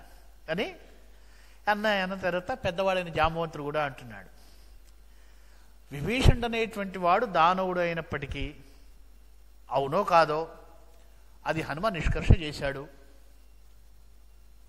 అయితే ఒక మాట అంటున్నాడు, చాలా చక్కగా మంచి తర్కబద్ధంగా మాట్లాడుతున్నాడు జాంబవంతుడు. బంధు ప్రీతి కులాభిమానములు జీవ ప్రత్న నిర్మిత్యురీ బంధముల్ తొలి ధర్మ సంశ్లత విధా బాంధుర్య రేఖా మహాకందుల్ వానిని దాటి ఎవ్వడు నిన్ను కాకొత్సు నింజేరు మోహాంధుండల్చనుగాక చూడవల దైత్య శ్రేష్ఠుడవు నీతనిల్. ఓ రామా, లోకంలో ఏ మనిషికైనా బంధువుడు, రక్త సంబంధము, అన్న, నాయన, తండ్రి, ఈ బంధాలు ఉన్నాయివే అత్యంత బలమైనటువంటి బంధాలయ్యా అవి. ఎప్పటికీ మనిషిని సంసారంలో పడవేసేటువంటి బంధాలవి. భగవంతుడి దగ్గరికి కూడా మనిషిని వెళ్లకుండా ఆపే శక్తివంతమైన బంధాలవి. అట్లాంటి బంధాలన్నింటినీ కూడా పడదోసి వచ్చాడంటున్నాడే ఈ విభీషణుడు. దైత్యుడే కావచ్చు, దైత్యకులాభిమానం ఉండని, రావణాసురుడి సోదరుడు అవుతే కానీ ఈ బంధాన్ని కూడా త్రోసిరాజని వచ్చాడే. చూడబోతే మోహాన్ని జయించినటువంటి భాగవతోత్తముడు అనే మాట అనలేదు కానీ విశ్వనాథ్ వారు మోహాన్ని జయించినటువంటి సత్పురుషులాగా కనిపిస్తున్నాడు, భాగవతోత్తములాగా కనిపిస్తున్నాడు. కనుక రానిద్దాం. కనుక ఇతన్ని ఉత్తమోత్తముడైనటువంటి పురుషుడిగానే మనం చూడవలసి ఉంది. కనుక అందులో తప్పే ఉంది. ఎవడైనా సరే ఏదైనా లేనిది పొందవచ్చని ఆశతో మన దగ్గరికి రావచ్చు, తన వాళ్ళ మీద కోపంతో రావచ్చు, వైరాగ్యంతో తన యొక్క సామ్రాజ్యాన్ని, తన ఇంటిని విడిచిపెట్టి రావచ్చు. ఏ కారణం చేత వస్తేనేమి మన దగ్గరికి అయితే వచ్చాడు కదా అని. అయినా మరణం ఎట్లాగో నిశ్చయమే ఎవరికైనా. ఎట్లాగో వాని దగ్గర చనిపోయేది, రాక్షసుల మధ్యలో ఉండి చనిపోయే బదులు ఏదో రాముడి దగ్గర, ఇప్పుడు నువ్వు నీ దగ్గరికి వచ్చావు, నువ్వు స్వీకరించావా సరే, లేకపోతే ఏ సముద్రంలోనో లేకపోతే ఏ అగ్నిలోనూ దూకి చచ్చిపోతాడు. అదే కదా మార్గం అతనుకున్నది, మళ్ళీ వెనకైతే పోడు కదా. ఆ రాక్షస కులంలో మరణించే బదులు అదేదో రాముడి సన్నిధిలో మరణించే అవకాశం ఉంటుంది కదా అని నిన్ను కోరి నిన్ను వచ్చి ఉండవచ్చు కదా. స్వీకరించడం స్వీకరించకపోవడం నీ ఇచ్చ. అలా ఆలోచించి రావణ కుల మధ్యలో మరణాన్ని తప్పించుకోవడం కోసం నీ దగ్గరికి వచ్చాడు అని చాలా ధర్మబద్ధంగా మాట్లాడుతున్నాడు అని అన్న తర్వాత హనుమంతుడు అంటున్నాడు, నన్ను చూచి లంకలో సీతమ్మను కూడా చూసిన తర్వాత రాముడెవడో తెలియని అవ్వేకి ఎవడన్నా ఉంటాడా లోకంలో? నేను రామదూతను అని చెప్పి నా పరాక్రమాన్ని లంకలో చూపించి సీతమ్మను కూడా చూసిన తరువాత నేను రాముని భార్యన్రా అని వ్రతనిష్టలో ఉన్నటువంటి సీతమ్మ యొక్క పాతివ్రత్య శక్తిని పవిత్రతని చూసి రాముడెవడో తెలిసినటువంటి వాడు ఎవడైనా రాముడెవడో నాకు తెలియదు అంటాడా? తరువాత శివధనుస్సును వచ్చిన తరువాత భార్గవ రాముడిని పరాస్తుని చేసిన తర్వాత వాలిని కూడా నిగ్రహించిన తరువాత రాముడెవడో తెలియని వాడు ఎవడన్నా ఉంటాడా? ఇతడు తెలుసుకున్నాడు, రాముడెవడో తెలిసినటువంటి వాడు, ప్రాజ్ఞుడు, వివేకుడు, భాగవతోత్తముడు కనుక వచ్చాడు. ఇందులో తప్పే ఉంది? ఇందులో మనం అనుమానించవలసిందే ఉంది. చూడండి ఎంత వివేకంగా, ఎంత ఔచితీమంతంగా వీళ్ళు ఆలోచిస్తున్నారే అని. ఇతని యొక్క దేహము, ఇతని యొక్క వేషము, ఇతని ముఖము శాంతభావ నిధానములుగా ఉన్నాయి. ప్రసన్నత ఉట్టిపడుతోంది మొహంలో. కనుక మనం రానివ్వడమే మంచిది అన్నాడు. అప్పుడు సుగ్రీవుడు అన్నాడు, స్వామి వస్తే శత్రురాజుల రహస్యాలు అతని ద్వారా తెలియవచ్చు, మనకు అది మంచిదే కదా, రానిద్దాం అన్నాడు అని. అప్పుడు వీరందరి మాటలు విన్నాడు రామప్రభు. మీరందరన్నట్టు మాటలు చాలా బాగున్నాయ్యా, బుద్ధిమంతాలుగా ఉన్నాయి, సరే వెళ్ళి విభీషణుని తీసుకుని రండి అని అన్నారు. మరి వెళ్ళి వచ్చారు. ఎలా ఉన్నట్ట? మంచి స్పష్టమైనటువంటి శుభ్రమైనటువంటి వస్త్రాలు ధరించి మణిభూషణానీతమైనటువంటి కాంతులతో చెలరేగుతూ ధనుజులకు సహజంగా ఉండేటువంటి కోరలు ఉన్నాయట విభీషణుడికి. కానీ అవి చాలా అందంగా ఆయన ముఖంలో ఒప్పారి ఉన్నాయట. ఆయన యొక్క మీసాలు వినయాన్ని ప్రదర్శించేలాగా కిందికి వంగి ఉన్నాయట. అలా ఉన్నటువంటి ఆ విభీషణుడు వచ్చి రాముడి సముఖాన నిల్చున్నాడు అని. ఆయన చూడగానే ఎలా ఉందట? రాముడు అనుకున్నట్ట, వలచు బహుజన్మగత వైష్ణవ ప్రపత్తికృత పతాకాభిరామ రేఖికలతోడ బోర్లగిలబడు చిరుగవ్వబోలే లలిత లలిత మర్యాదమైన ఫాలంబువాని. విభీషణుడి యొక్క ఫాలం ఎట్లా ఉందటంటే వినయంతో బోర్లబడేటువంటి చిరుగవ్వలాగా వినయ సంపన్నంగా ఉందట విభీషణుడి ముఖం. చాలా ప్రసన్నంగా ఉంది. వచ్చాడు. బహుజన్మలుగా పరమాత్ముణ్ణి పెరుమాళ్ళని శరణు వేడినటువంటి ఆ ప్రతిపత్తి కనిపిస్తుంది, వైష్ణవ ప్రపత్తి కనిపిస్తోంది. కనుక రాముడు తన యొక్క శరణాగత వ్రతాన్ని ఆయన పాటించాడు. కనినయల్ తన సాధు అనిపించు నొక విలక్షణమైన యాంగిక చలనము చల్లబడ నేత్రముల్ దిదృక్షం ఘటించు వినయమాకారము నిన్న తనువాని. వినయం రూపుదాల్చినట్లుగా ఉన్నాడు ఆయన. చూడగానే ఓనరుగ ప్రాణమే నడుగకుండిగ నిచ్చున ఎన్నయాతని. ప్రాణమైనా సరే అడగకుండా ఇవ్వచ్చు అనిపించేంత ప్రసన్నంగా ఉన్నట్ట ఆయన. స్వామి అనుకున్నట్ట చూసి, అసలు జానకిని దొంగిలించినందుకు సరే, అసలు ఇంతటి సాధు పురుషుణ్ణి బాధ పెట్టి శిక్షించినందుకైనా సరే రావణాసురుణ్ణి సంహరించి తీరవలసిందే అనుకున్నట్ట రాముడికి. అంత ప్రేమ, అభిమానం, సాముఖ్యం కలిగాయట విభీషణుని చూడగానే అని అనుకున్నట్ట. ఈయన అనుకుంటున్నట్ట స్వామిని చూస్తూ ఉన్నాడు. మునిచానరాతి రూపును బాయ చేసిన అమృత పాదము కవటాకుదనము. ఏ సుకుమారమైనటువంటి శ్రీరామచరణం మునిపత్ని యొక్క శాపాన్ని బాపిందో, జమదగ్ని కొడుకును చరణ విఘాతమ్ము చేతునన్న కురువు చిక్కదనము. తిగకంటి వాని విల్తిగిచు మెన్నగచు దోర్లతికదౌ పూల పొట్లములతనము. నెలతుక అడవిలోనికి వతునన్న నంగీకరించుమతి నాజూకుతనము. ఆహా, ఎంత మధురాతి మధురంగా ఉన్నాడు, ఎంత సుందరబంధరంగా ఉన్నాడు స్వామి. ఈ పాదమే కదా మునిపత్ని యొక్క శాపాన్ని బాపినటువంటి ఆ పాదం యొక్క సౌకుమార్యం ఎట్లా ఉంటుందని, ఆ పాదం ఎంత లేతగా ఉంటుందని నేను ఊహించుకున్నానో అంత లేతగానూ ఉన్నది అనుకుంటున్నాడు విభీషణుడు స్వామి యొక్క ఆకృతి ఎంత మంజులంగా ఉంటుందో ఊహ చేసుకున్నాడు.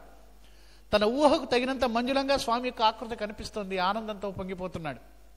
అట్లాగే పరశురాముడి యొక్క శౌర్యాన్ని పరాస్తం చేసినటువంటి ఆ కరుకైనటువంటి పరాక్రమం ఎట్లా ఉంటుందనుకున్నాను, ఆ చిక్కనైనటువంటి పరాక్రమం స్వామి యొక్క శరీరంలో కనిపిస్తోంది. అట్లాగే శివధనస్సును విరిచినటువంటి ఆ దోర్లతికదవు పూలపట్లములతనము, అంటే శృంగారము పరాక్రమము రెండూ కలిసినటువంటి ఒక విచిత్రమైనటువంటి దోర్లతిక. అది బాహుబలంతో సాగేటువంటి ఒక లతిక, అది పూల తీగ లాంటి ఎట్లా ఉంటుందో అట్లాగే ఉంది ఆయన ఆజానుబాహువడైనటువంటి స్వామి యొక్క చేయి. భార్య అడవిలోకి వస్తానంటే అంగీకరించినటువంటి ఆ సొగసైనటువంటి నాజూకుతనం, అంటే ఎంత నాజూకుగా భార్యను చూసుకోగలిగినటువంటి సత్తా ఉంటే అంగీకరించాడనమాట. ఇవన్నీ ఊహించుకున్నాడు విభీషణుడు. ఇవన్నీ స్వామిలో సాక్షాత్కరించిన ఆనందిస్తున్నాడు.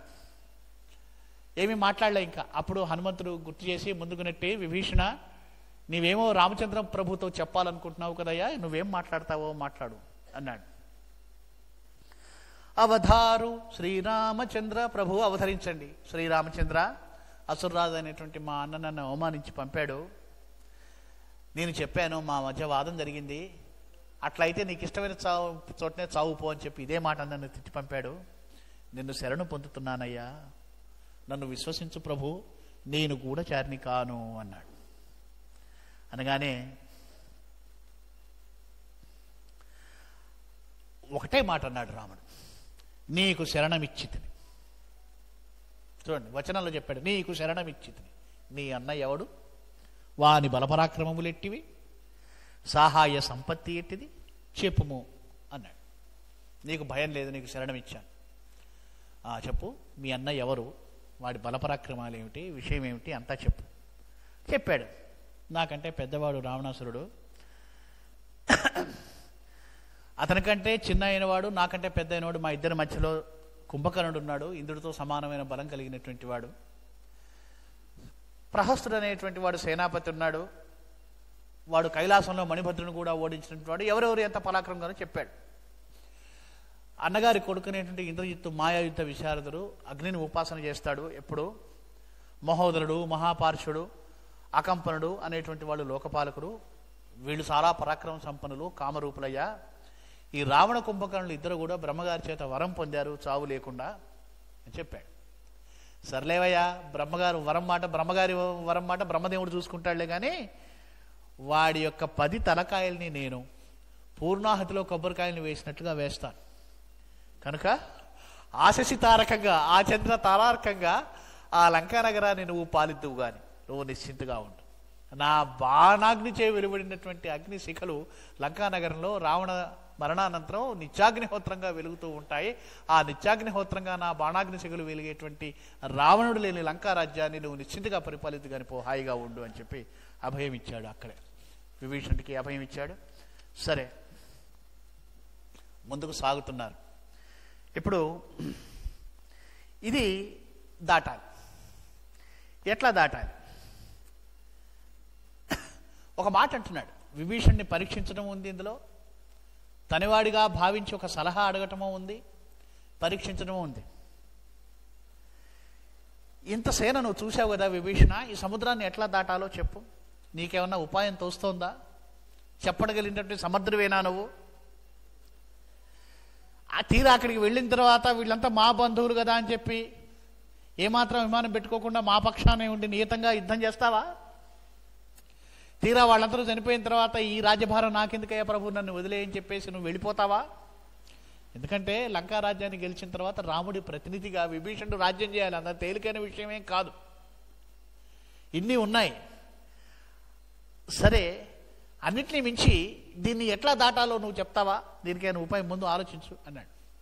విభీషణుడి యొక్క వినయానికి, ఆయన యొక్క నిబద్ధతకి ఇవన్నీ కూడా ఒక పరీక్ష లాంటిది అనమాట. ఈ మాట అర్థం చేసుకున్నాడు అని రామప్రభు యొక్క మాటల్లోని హాస్య మంజులత్వాన్ని అర్థం చేసుకున్నటువంటి విభీషణుడు నవ్వి, ప్రభు, ఈ సాగరం ఎవరయ్యా? సగరులు తవ్వితే ఏర్పడింది సాగరం. సగరులు ఎవరు? నీ వాళ్ళు కాదా? ఈ సాగరం నీకు పరాయిదైనట్లు భావిస్తావేమిటి? నువ్వు ప్రార్థన చేయి, 3 రోజులు దీక్ష వహించు, సాగరుడు నీకు అనుకూలుడై నీకు లొంగి వస్తాడు అన్నాడు. అని ఈలోపు వానరులు ఇంకొక గూఢచారిని పట్టుకొచ్చారు, శుకుడు అనేటువంటి వాడిని పట్టుకొస్తే, వీడి వల్ల మనకేం ప్రమాదం లేదురా, వదిలిపెట్టేయండి అన్నాడు స్వామి. వదిలేశాడు. ఎవడిని కూడా ప్రయోజనం లేకుండా ఎవరిని సంహరించడు ప్రభు. జలధిరాజును ప్రార్థించాడు, దీక్ష పూనాడు, ఆ సముద్ర తీరంలోనే ఉన్నాడు. సముద్రుడు స్పందించలేదు. రాముడికి కొంచెం కినుక వచ్చింది. ఏమిటి, నేను ప్రార్థించిన సముద్రుడు లొంగి రావట్లేదు అనుకున్నాడు. తనవాడెవడో పరాయవాడెవడో తెలియట్లేదా ఈ సాగరుడికి? రఘుకుల సంజాతుడైనటువంటి నేను ప్రార్థించిన మీదట మావాడు కదా, ఈ కుల విధాతలు సాగరులెల్ల చేసి పెట్టినది ఈ స్థితి. మా కుల ప్రభువులైనటువంటి సగర్ల పుణ్యం వల్ల ఏర్పడిన వాడు వీడు ఉనికి. ఆ విషయం మర్చిపోయినాడా సముద్రుడు అని ఒక ధనుష్టంకారం చేశాడు. అయినా స్పందన లేదు. ఒక బాణాన్ని మళ్ళీ ఎక్కుపెట్టాడు. అంటున్నాడు స్వామి, ముందుగా చెప్పలేదని అనుకోవద్దు ఓ సముద్రుడా, ఓ ఈ గర్వోన్నత, ఓ ఈ రామచంద్ర వాగ్ నిరాదృతిచరణ, శ్రీరామచంద్రుడి వాక్కును నిరాకరించినటువంటి నైపుణ్యం కలిగినటువంటి ఓ సముద్రుడా, ఓ గర్వాంతుడా, విను, నా బాణాన్ని వదులుతున్నాడు అన్నాడు.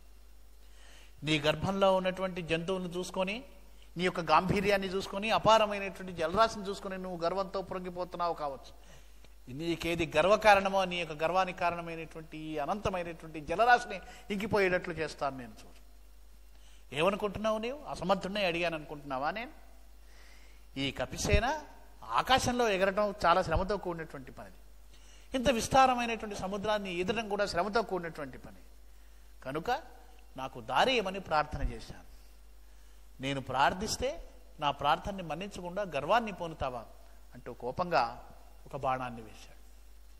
వేస్తే ఆ బాణాగ్నికి సముద్రంలో ఉన్న జీవతకి ఎంత కకావికలైపోయింది. ఆ మొత్తం సముద్రం అంతా కూడా అగ్నిమయమైపోయిందనమాట. సరసలా క్రాగాయట. చాలా చాలా పద్యాల్లో విశ్వనాథ సత్యనారాయణ గారు వర్ణిస్తాడు. మాడు వాసన వచ్చింది అంటాడు, మరిగిపోయినటువంటి వాసన వచ్చింది అంటాడు. ఇంట్లో జలుబు కోసం ఇంట్లో కషాయం పెట్టుకున్నప్పుడు బాగా ఎక్కువగా మరి కషాయం మాడినటువంటి వాసన వచ్చింది అంటాడు. ఇట్లా రకరకాలైనటువంటి ఇది చెప్తాడు. ఒక కొత్తదైనటువంటి హాలాహలం కూడా సముద్రం నుంచి పైకి లేచిందట అని అంటాడు. ఇట్లా నేను ఎంత పని తొందరలో ఉండి నేను కోరానో కూడా నువ్వు చేయకుండా చేస్తున్నావు అని చెప్పేసి ఇట్లా ఒక మాట అంటాడు. నీవు లేకముందు కూడా ఈ ప్రపంచం ఉంది, నువ్వు లేకపోయినంత మాత్రాన ఈ ప్రపంచానికి ఏమీ పెద్ద ఇది కాదు. నా మనసులో శివుడున్నాడు, శివుడిని ప్రార్థించి ఆయన నెత్తి మీద ఉన్నటువంటి గంగమ్మను ప్రార్థించి మళ్ళీ సముద్రం ఏర్పాటు చేసుకుంటాను నేను. నువ్వు లేకపోవడం నాకు ప్రపంచానికి నష్టం లేదులే, నిన్ను లేకుండా చేస్తాను చూడు అని చెప్పేసి అంటే, అప్పుడు మెరుదవ్వున చాలా దూరంగా గర్భాలయం తెరిచి గర్భాల నుంచి ఒక దేవతామూర్తి బయటికి వచ్చినట్టుగా సాగరుడు గబగబా స్వామి ముందు వచ్చి ప్రత్యక్షమైనాడు. అప్పుడు రామచంద్రమూర్తి తాను ఎక్కిపెట్టినటువంటి బాణాన్ని ఏం చేశాడంటే ద్రుమకుల్య అనేటువంటి ఒక చోట్లో పడేటట్టుగా అది విడిచాడు. విడిచి ఈ సాగరుడితో పాటు గంగా కావేరి 2 పుణ్యనదులు కూడా ఆయన వెంట ప్రత్యక్షమై వచ్చాయట. వచ్చి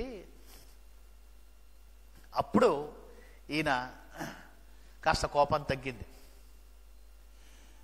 సాగరరాజా, సంతోషం, నా అభ్యర్థనని మన్నించి వచ్చావు కనుక నిన్ను రప్పింపక తప్పదాయే. రససిగ్ధాఖిలాకారక, ఓ సాగరమూర్తి, నిన్ను రప్పించక తప్పలేదయ్యా నాకు, రా అని ఆయనకు అర్ఘ్యపాద్యాతులు ఇచ్చి గంగానదికి ప్రణమిల్లి, ఈయనకు అక్కగారు గంగానదికి ప్రణామం చేసి, అయ్యా ఓ సాగరా, క్షమించు, నేను అయోధ్యలో లేను, నీకు తగినటువంటి ఆతిథ్యం ఇవ్వలేకపోతున్నాను, తగినటువంటి సపర్యలు చేయలేకపోతున్నాను, కూర్చో, ఈ బండల మీద కూర్చొని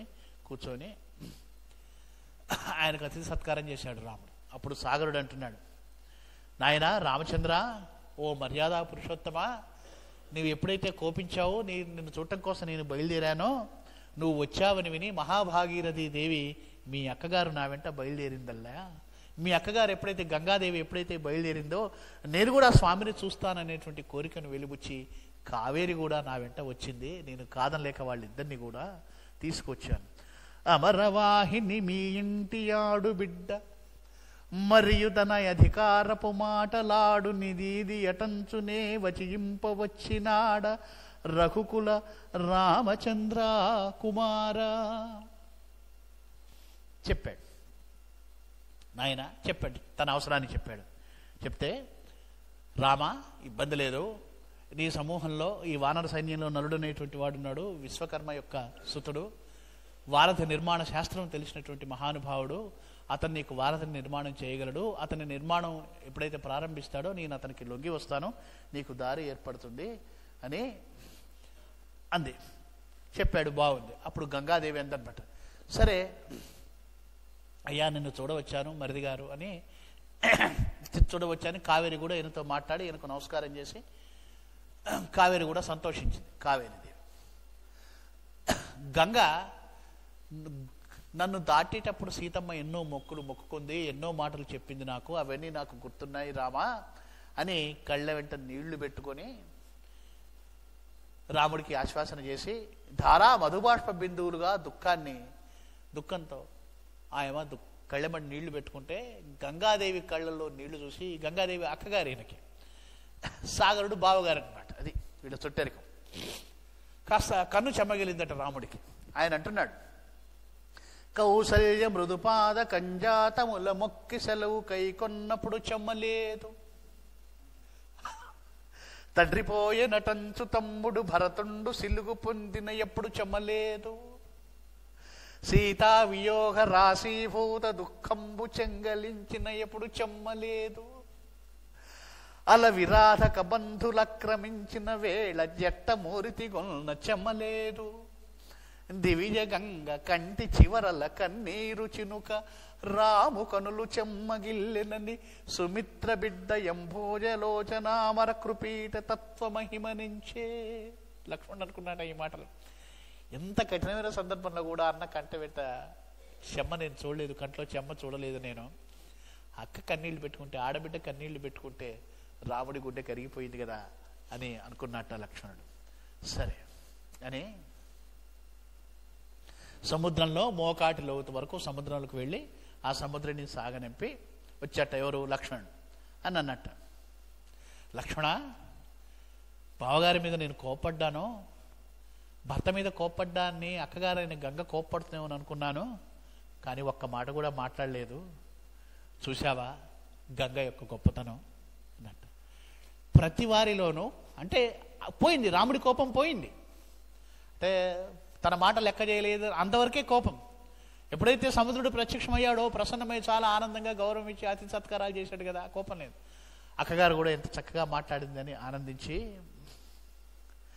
నా రాతి గుండె తనమును నేరవు నా గంగ చూచి నీరైపోతిను, వారాసిలోని నీరము నీరా ఆ గంగలోని నీరమి నీరో. లక్ష్మణ, నీకు కనపడలేదు కానీ నా రాతి గుండె నీకు కనిపించింది, కానీ నా గుండె ఎంత చెరువైపోయిందో నీకు తెలియదురా తమ్ముడు. అసలు సముద్రంలో నీరు నీరా, గంగను చూసినప్పుడు కరిగినటువంటి నా గుండె నీరే నీరా చెప్పన్నాను అని ఒక మాట అంటున్నాడు. ఋష్యశృంగమౌనిని బట్టి నే గౌరవింతు నప్పగారి శాంతను, పరమురాలు దివిజ భాగీరథిం బట్టి గౌరవింతు బావగారి జలధి. అక్కగారైనటువంటి గంగ వల్ల బావగారైనటువంటి సముద్రుడిని నేను గౌరవిస్తానయ్యా అని తన యొక్క బంధుమర్యాదను ప్రకటించినటువంటి రాముడు. సరే మాట్లాడాడు. సముద్రుడు తన ఇంటికి వెళుతూ ఆ నలుణ్ణి నీలుణ్ణి పిలిచి వాళ్ళకు కొన్ని విషయాలు చెప్పి నిర్మాణ సంబంధమైనటువంటి విషయాలు వాళ్ళతో మాట్లాడి వెళ్ళిపోయాడు, అంతర్హితుడైపోయినాడు. ఇక నలుడు వానలతో చెప్తున్నాడు ఎట్లా ఉండాలి వారధి. బెసకక జవ్వు జవ్వనక బీటులు విచ్చక. చూడండి, అన్ని అచ్చ తిరుగు పదాలే, మన ఇళ్లలో వాడుకునేటువంటి పదాలు.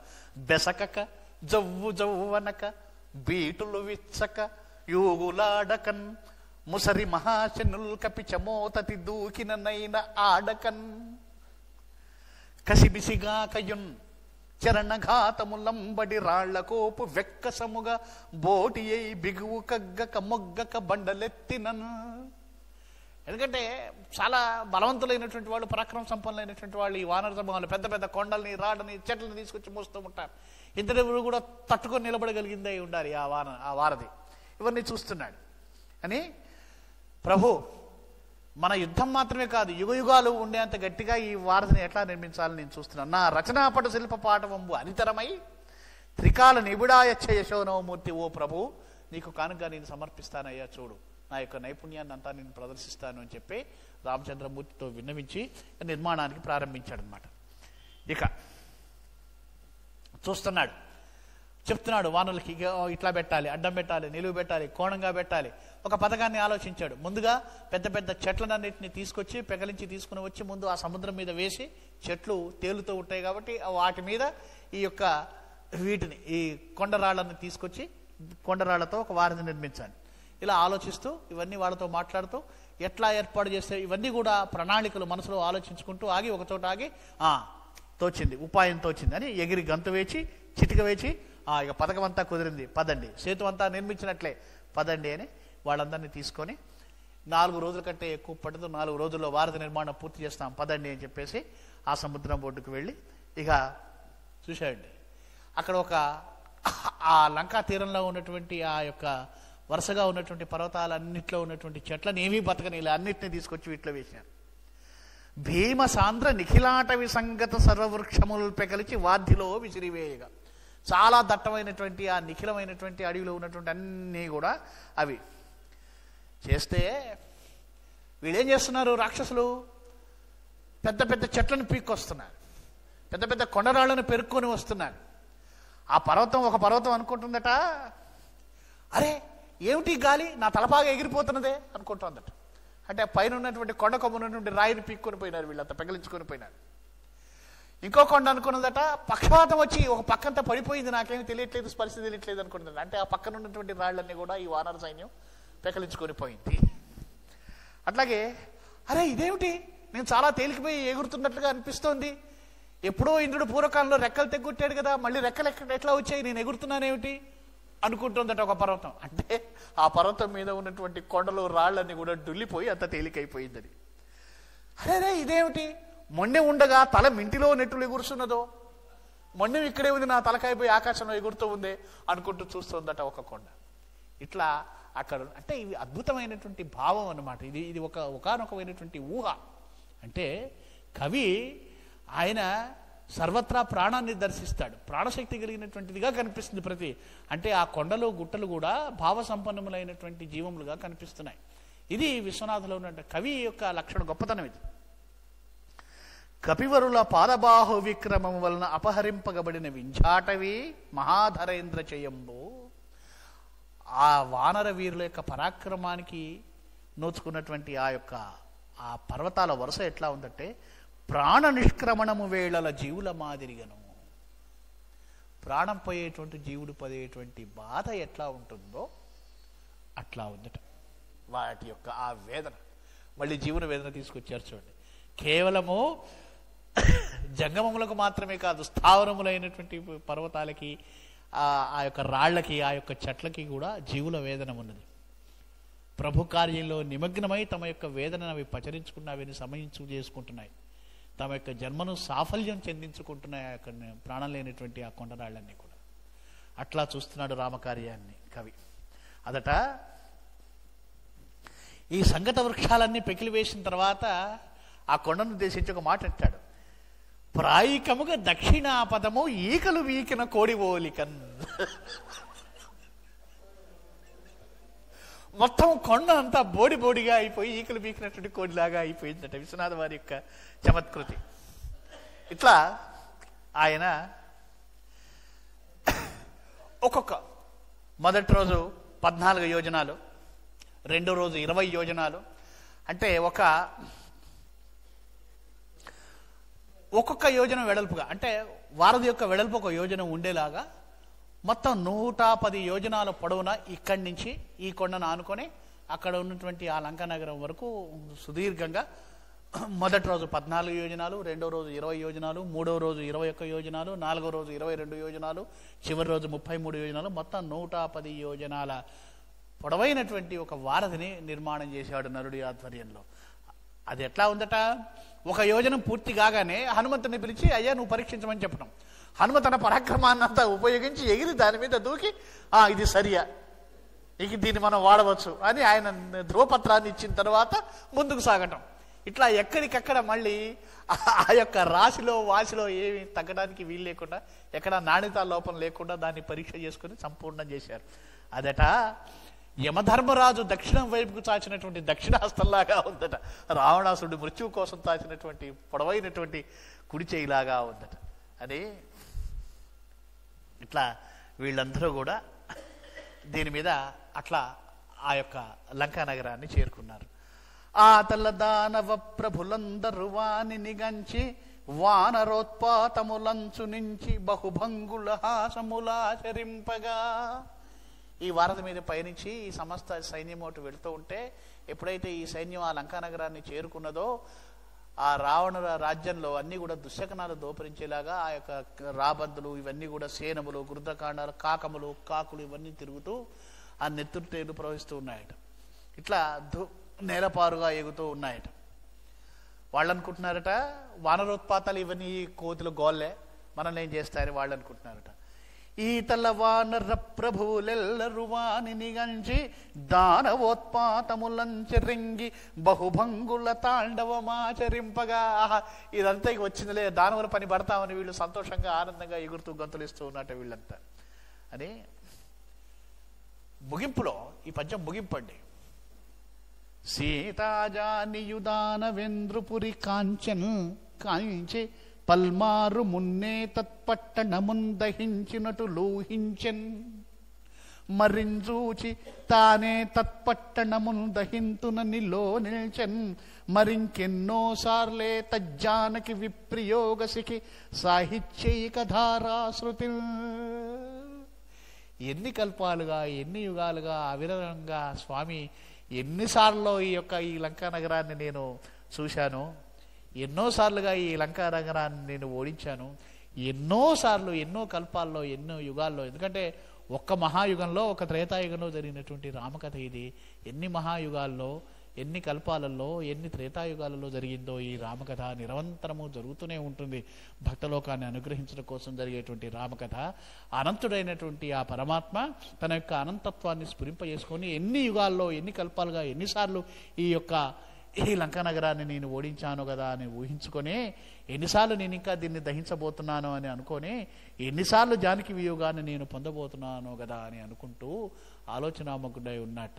తదనంతర కాలఘట్టంలో రాముడి యొక్క బాణ పరంపరకు అగ్గి ముగ్గైపోయినటువంటి ఆ యొక్క లంకానగర యొక్క శోకాన్ని అదంతా కూడా తదనంతర కాలఘట్టంలో మనం చూడవచ్చు. రామ ప్రతాపం మరింత స్పష్టంగా మనకు యుద్ధకాండలో గోచరిస్తుంది. ఈ యొక్క సుందరకాండలో ఉన్నటువంటి సంధ్యాకాండాన్ని మీతో పంచుకునేటువంటి అవకాశం కల్పించినటువంటి ప్రభు చరణాలకు నమస్కరిస్తూ, విని నన్ను ఆశీర్వదించిన మీ అందరికీ కూడా నమస్సుమాంజలి తెలియజేస్తూ, స్వస్తి ప్రజాభ్య పరిపాలయంతాం న్యాయేన మార్గేణ మహిమహేషాం గోబ్రాహ్మణేభ్య శుభమస్తు నిత్యం లోకా సమస్తా సుఖినో భవంతు.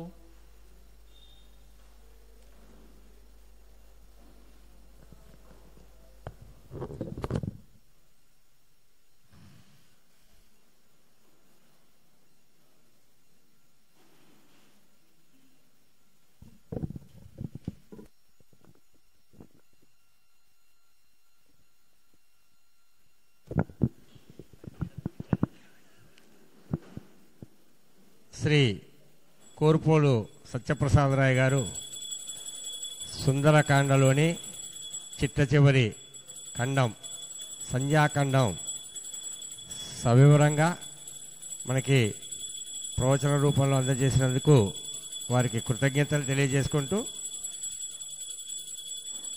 ఈ రోజుతోటి సుందరకాండ పరిసమాప్తమైంది. రేపటి నుంచి యుద్ధకాండ ప్రారంభమవుతుంది. ఇంచుమించుగా 85% ప్రవచనాల పరంపర పరిసమాప్తమై చివరగా యుద్ధకాండలో మిగిలిన 5 ఖండముల ప్రవచనం రేపటి నుంచి ప్రారంభమవుతుంది. రేపు సంశయ ఖండం మీద శ్రీ హెచ్ఎల్ ప్రసాద్ బాబు గారి యొక్క ప్రవచనం రాత్రి 6:30 ప్రారంభమవుతుంది. అందరూ ఇవాళ సుందరకాండ పరిసమాప్తం కాబట్టి నిన్న చెప్పినట్లు వడలు అలాగే ఆ అప్పాలు అరటిపండ్లు 3 యొక్క ప్రసాదాన్ని స్వీకరించి ఆంజనేయ స్వామి వారి యొక్క కృపకు పాత్రలు కావాల్సిందిగా ప్రార్థిస్తూ ఇక రేపటి నుంచి అంతా యుద్ధానికి కావాల్సిన సన్నద్ధాలు ప్రారంభమవుతాయి. ఇంకొక 5 రోజుల్లో ఈ ప్రవచనాల పరంపర పరిసమాప్తమవుతుంది. ఇంతటితో ఈనాటి కార్యక్రమానికి స్వస్తి. తిరిగి రేపు సాయంకాలం 6:30 కలుద్దాం.